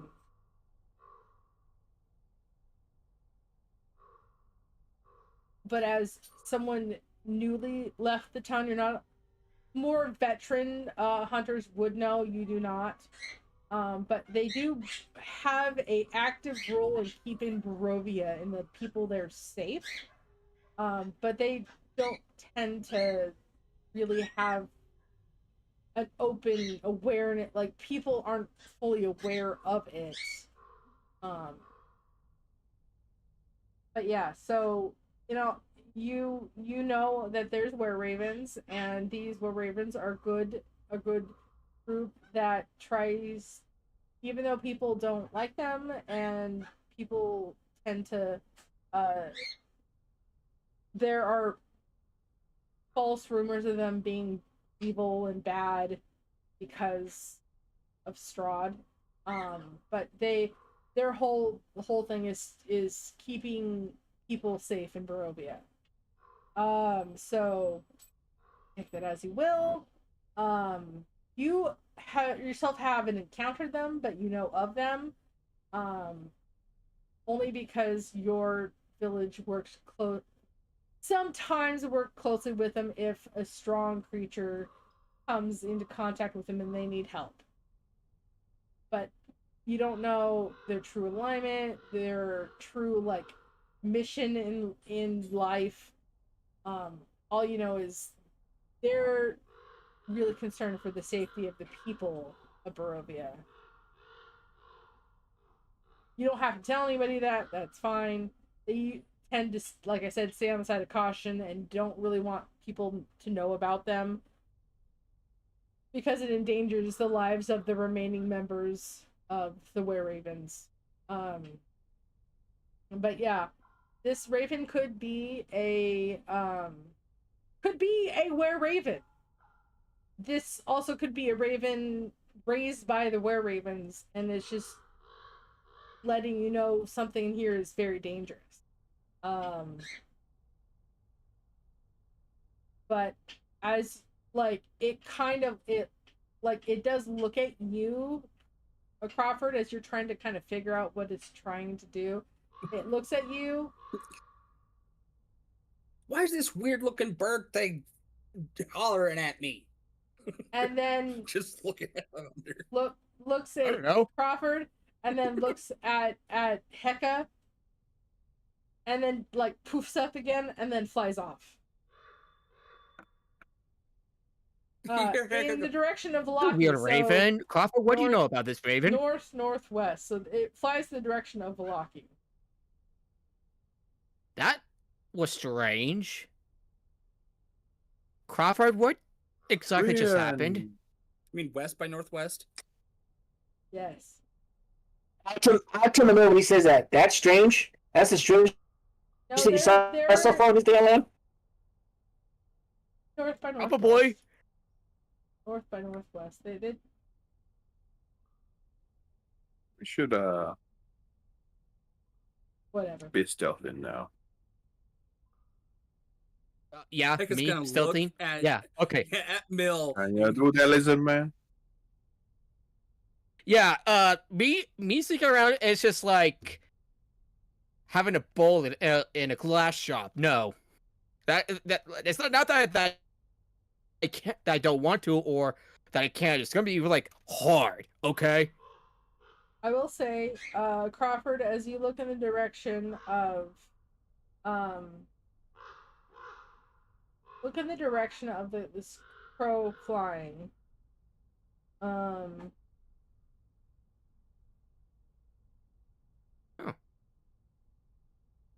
still love the way that you can tell the difference between a crow and a raven. Ravens are bigger, and their wings, like their wingspan is bigger, and their tails are slightly different. So the thing was, if it's got orange heads are smaller. legs and beak, it's probably a crow. Although some crows have black beaks and feet, and they've got a flat tail. If you look at it and say, that's the biggest fucking crow I've ever seen in my goddamn life, that's It's a raven. Yeah, no, you're like, there's a lot of crows where I live, and a lot less ravens, and it's just like, you can tell. If you put your crow next to a raven, ravens are very much bigger, and they tend to have, like, their beaks. Crows still have black beaks, but their feet are almost always black. Ravens can have bluish black. Some ravens have a orangey to them, but yeah. No, if you see something that is and you think to yourself that is the biggest crow that I've ever seen in my life, it's a raven. Anyway, so you see the direction atop the windmill's hill. That's where you guys are because you saw the raven. Crawford, as you watch and whoever watches the raven fly away, you see a ring of 4 squat magnoliths at the forest edge on the other side, because this is a high hill. You see 4 what at the forest edge? 4 squat magnoliths at the forest edge. Ravens can be seen circling the air above the stones, which are currently described at the end chapter. So give me a second. You mean monolith? What did you say? I think I may have misheard you. MEGALITHS. Oh, megalith. I thought you said magnolith. Megalith. I'm like, that's a water purifier. Megalith, like Stonehenge. Hey, I thought. Yeah, first time I've heard that word in a while, so I thought I should look it up. Stonehenge is a megalith. Okay. All right. The 4 ancient. I was looking it up, and the comparison came to mind. That's all.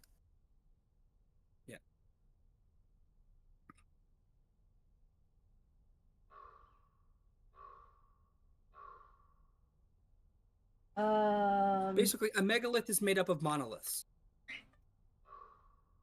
Anyway, there's 4 of them, and you'll need to probably ask. Crawford knows that probably know what these are, but we're gonna actually end session. Not. Those are rocks. Yes, they're rocks. They're big ass rocks. If you ever look at that and say that's a big ass rock, that's a were-raven rock. Oh, that's cool. That'll be weird, but cool. All right, you guys how are you guys planning on approaching the windmill? What are you doing? Yeah, the windmill looks kind of weird. Now what? Are you knocking on the door? Or are you just I'm making another walking reference in? to Don Quixote. What are you doing? Does it look abandoned? You don't know. Just told you it was dangerous. I mean, it's tilted at an angle.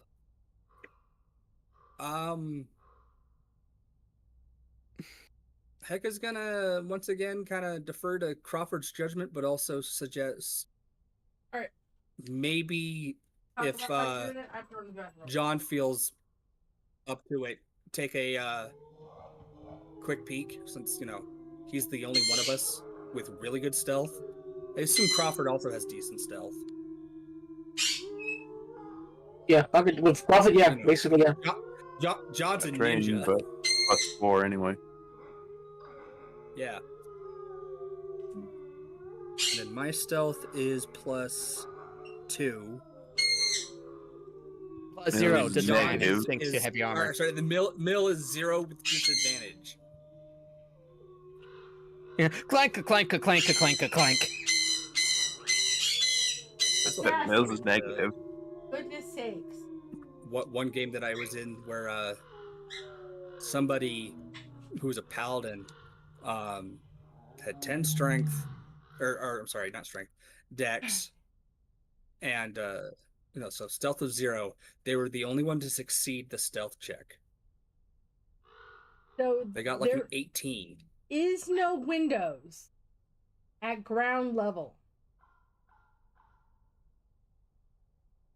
There is a window about 10 feet up above the door. Like as you're looking at it, there's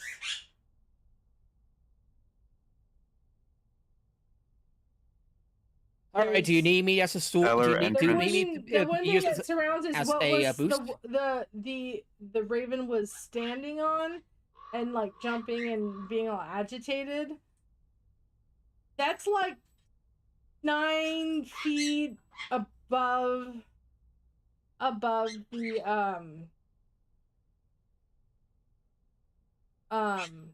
9 feet above the ground. And then there's a window just slightly above that, which is directly underneath the door.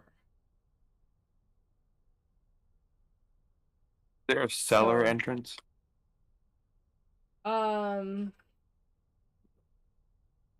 No. Like, I'm not even have you roll stealth. You just go around the ground floor of this, the windmill, and there's no windows. There's 2 windows. One, like, I want to say maybe a foot and a half, a foot or 2 feet up above the door, and then there's another window above that. A little bit further between the space between the first window and the second window is a bit more than the space between the door and the window, the first window. There's door, window, window. Like, is doors right here, door, and then there's a window right up here, and then there's a window right up here. I mean, Mill is strong and tall enough to just lift one of us up to look. Thinking the same thing. Like, do you want me to lift one of you up so you can go up to see the window? How tall? Like nearly 7 feet tall. 7, okay. I'm probably 4, or probably like 3. Who's the next tallest person? Yeah, 10 feet up. I could just stand on his head. He'd have to. Mill would have to be doing like this, pushing. They'd have to be like standing or being their ankles being grabbed by Mill, like toes. Like Link. I thought you started lifting, like doing like this, like lift. I was like thinking, I'm sorry, I misinterpreted what you said. You'd have to have them like up on your shoulders, and you lift them from their ankles up. You have to have the length of your arms, be able to see in that, at least peek in that window, because that window is could do that. Quite high. Yeah, you said 10 feet tall, or 10 feet up. Yeah, 10 feet up. I said 10 to 11 feet up. Like, knowing the innards the innards of where the ceiling is in the first floor, I know about. He has to lift his arms up and that person would be able to get like hold. All right, time to lift you up, Legend of Zelda style. I need you to make a strength check because you are lifting Crawford up. Who's the next tallest? Is it John or is it Crawford?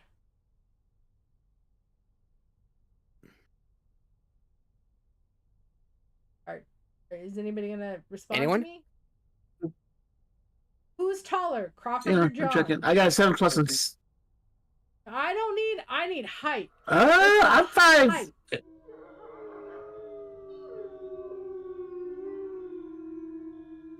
Like, I'm 5, 8, 5, something like that. Hang on. Okay, Crawford, how tall are you?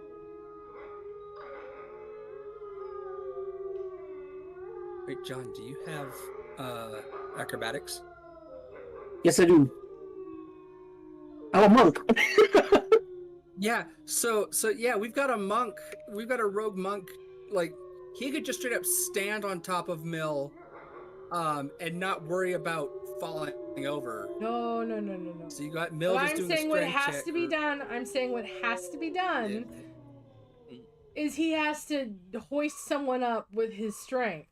So I need someone. Kind of athletics check? I need first. Also, I need a stealth check. If you want to be quiet about this, you're at the front door.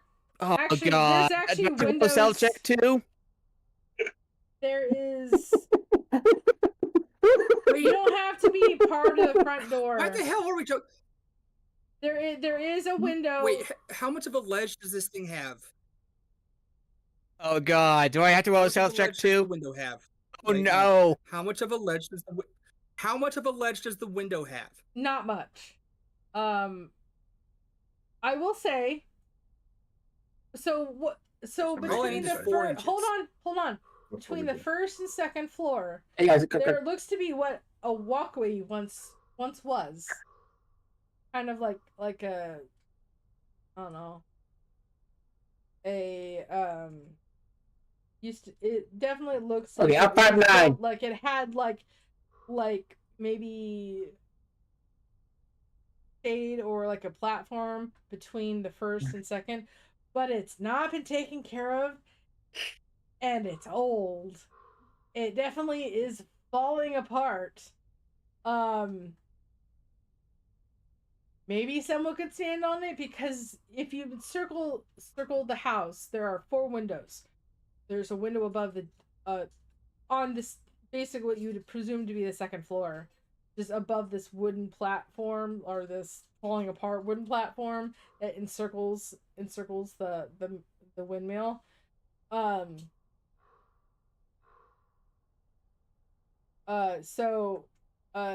The windows on the second floor are above the door, and like you could, from seeing where all the windows are, you're basically there's a window across from where the window above the door is, and then at like the whole 360 degrees, but 90 degrees, there's another window on both sides.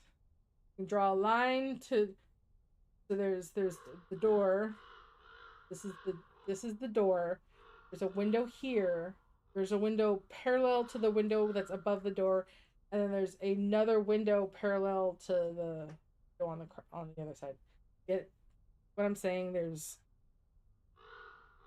You draw a addition sign, a plus sign, whatever, a cross, whatever. There's a window at each point. If you draw lines, there's a 90 degree between this window and this window. That makes a 90 degree, but it's a whole line. Yeah. So there's 4 windows. They're all across from each other. So all right. Do I need to roll for stealth too? There is a window where a platform is, but you don't know how sturdy that platform is, and if it will hold your weight. So do you want to hoist someone to the platform, or do you just want to hold them up by a window? You can attempt to stealth. I can flap up 15 feet. Just from the ground. There really isn't like a windowsill to these windows. So I do it a couple of times to take a look at the window.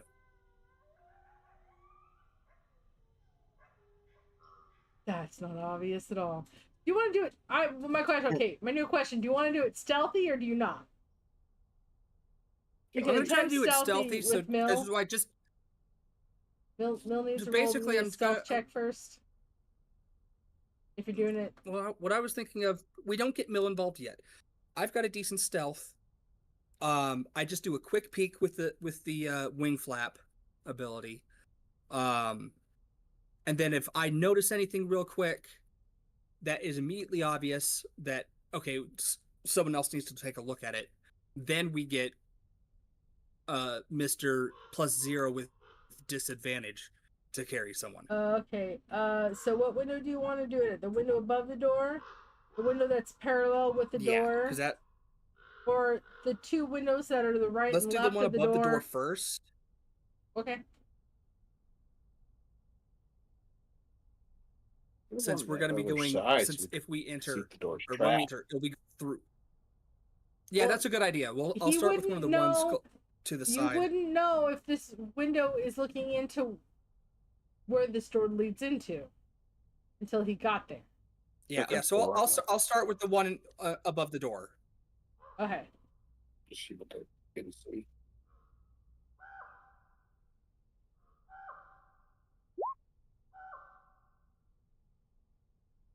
Oops.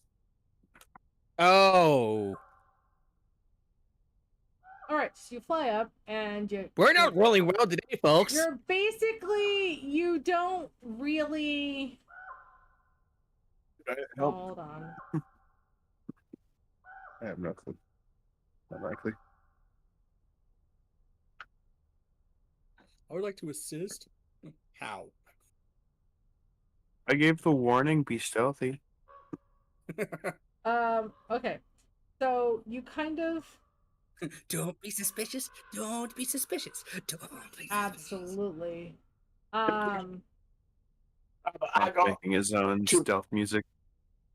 We can hear you, Eka.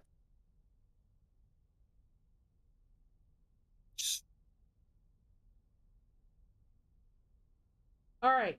So. Be very, very quiet. Okay. Oh, give me God. a second. Let me.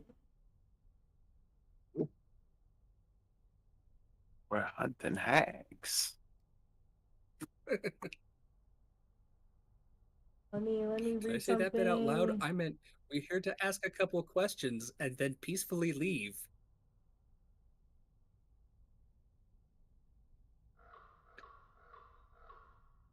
Like, Woody, please, will you kill yourself so we don't have to fight you? Ah.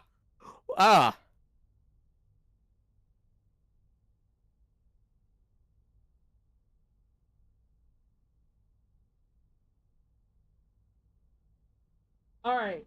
So,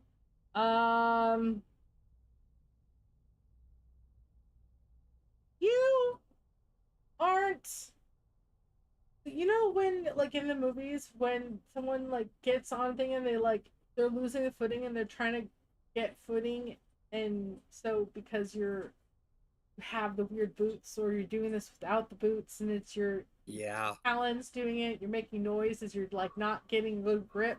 Doing it without the boots, it's hard to grip on. There's not a lot of windowsill, but there's barely enough for you to maybe grab a hold on or sit your feet on and grab the window, but you're very loud at doing this because your feet didn't catch quite.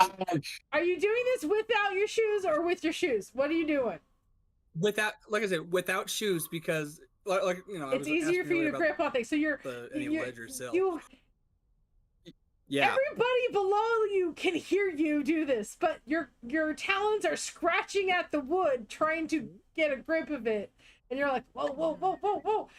but you're not Listen, you're not like, saying that out loud, but It's you're like doing listen, it my cat when quietly. he doesn't quite make the joke. So all the people, all your group members below you can hear the scratching.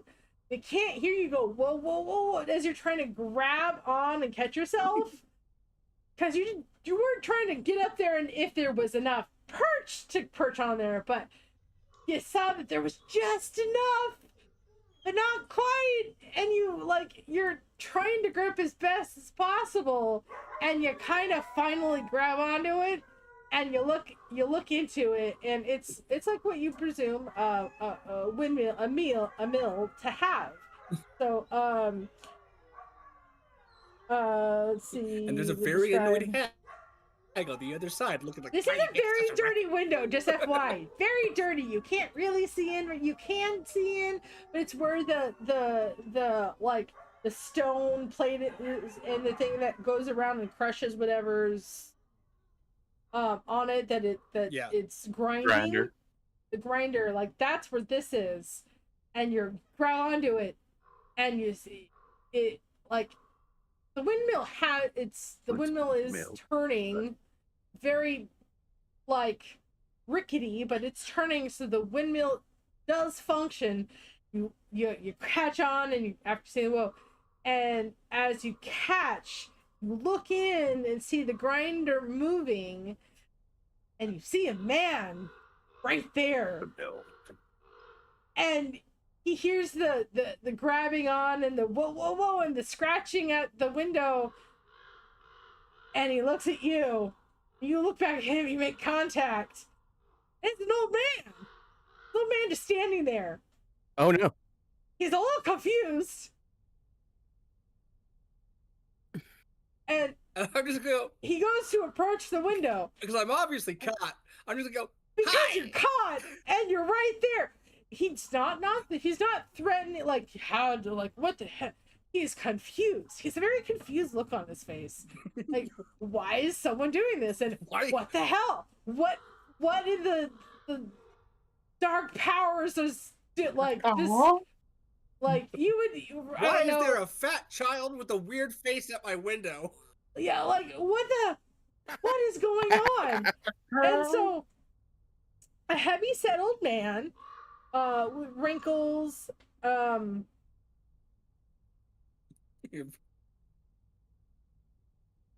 it's kind of like he was just like, as it was crazy, like sweeping the floor, keeping it clean. When this happens, and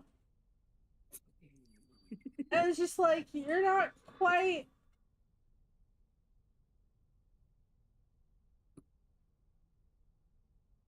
You're not quite sure.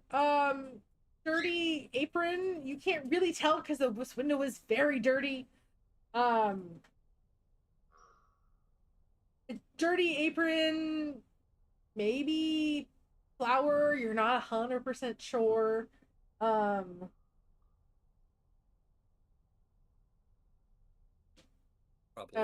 Gray, scraggly hair, just looking at you like, just holding a broom. As he was cleaning up, and he's just kind of looking at you, very confused. At you. Can't really open the window because, as you notice, the window opens. Your window is filthy. No, pretending to be a window He washer. kind of goes over there and he's like, Pantomime like, yes. so dirty. It's a windmill. Do we hear this? Why are you grabbing onto my window? And you notice the window opens outwards, so he's not gonna like open the window because you're right there. Just no. So he's just like, can I help you? Do we hear this? By the way? No. Yeah, do we hear this? What you hear is you're. The heck are you I'm yelling? Hecka. Oh, you said your whole name, right? Hecka is not quiet when they talk. Dr. Yeah, Hecka Hecka Galen? I'm Dr. Hecka Galen. And your window's dirty. That's what everybody hears. And then we're gonna end session. And I just like stare at Hector, and I just like, this is gonna be something I'm not gonna let this one dying down anytime soon. Like with me and kicking the door down. And I will okay. Sash is doing this. Oh god. What is going on? Let me say them too. Oh my. I don't know. It's like okay, I'm not gonna let this one down. I'm not gonna let this one down. Whoever's closest to Sash will hear her say, I don't know if the wizard was worse than this, but are they gonna get me killed again?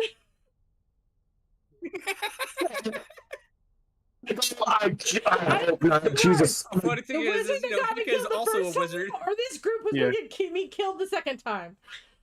But we'll end session there.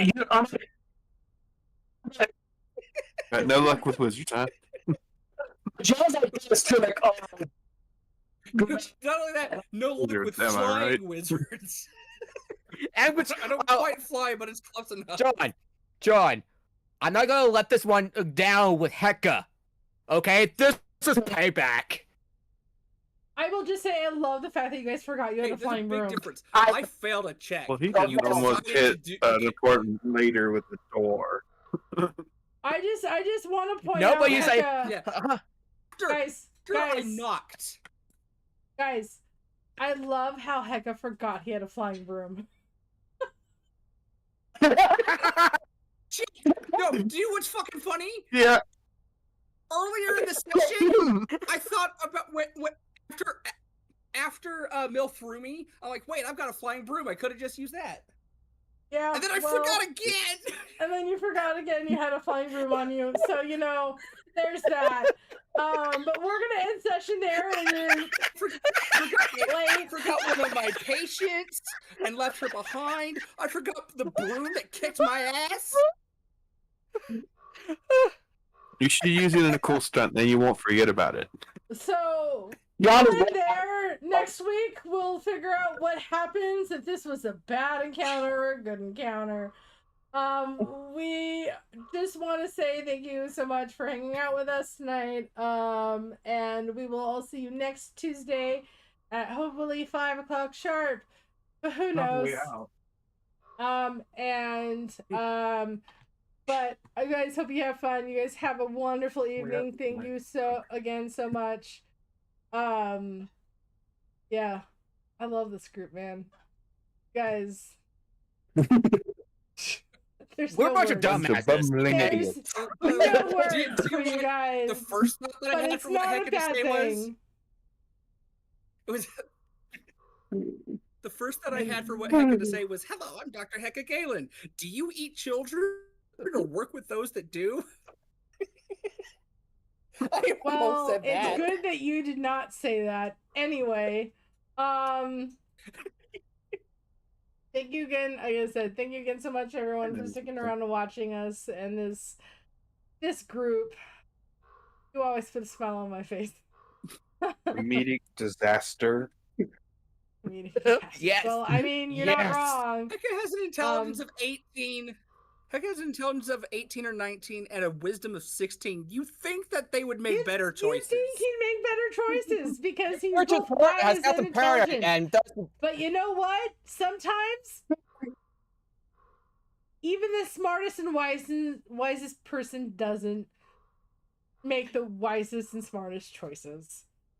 Anyway, like I said, thank you guys again for sticking around with us. Exactly how Lumas are described. Have a wonderful evening. We're going to raid Captain Robert. If I can get that started. It is the wrong one. But we have a wonderful night, and it's going to be interesting to put the final notes in it as how the session ended. Anyway, it's gonna be there is no this. words. I'm a bird. But anyway, thank you again. Have a wonderful evening, and we will be raiding Captain Robert as soon as I set it up. Have a wonderful, Oh my wonderful rest of your God. week, and remember to protect the ones who can't. We love you so much. See you later. Especially these days. Bye.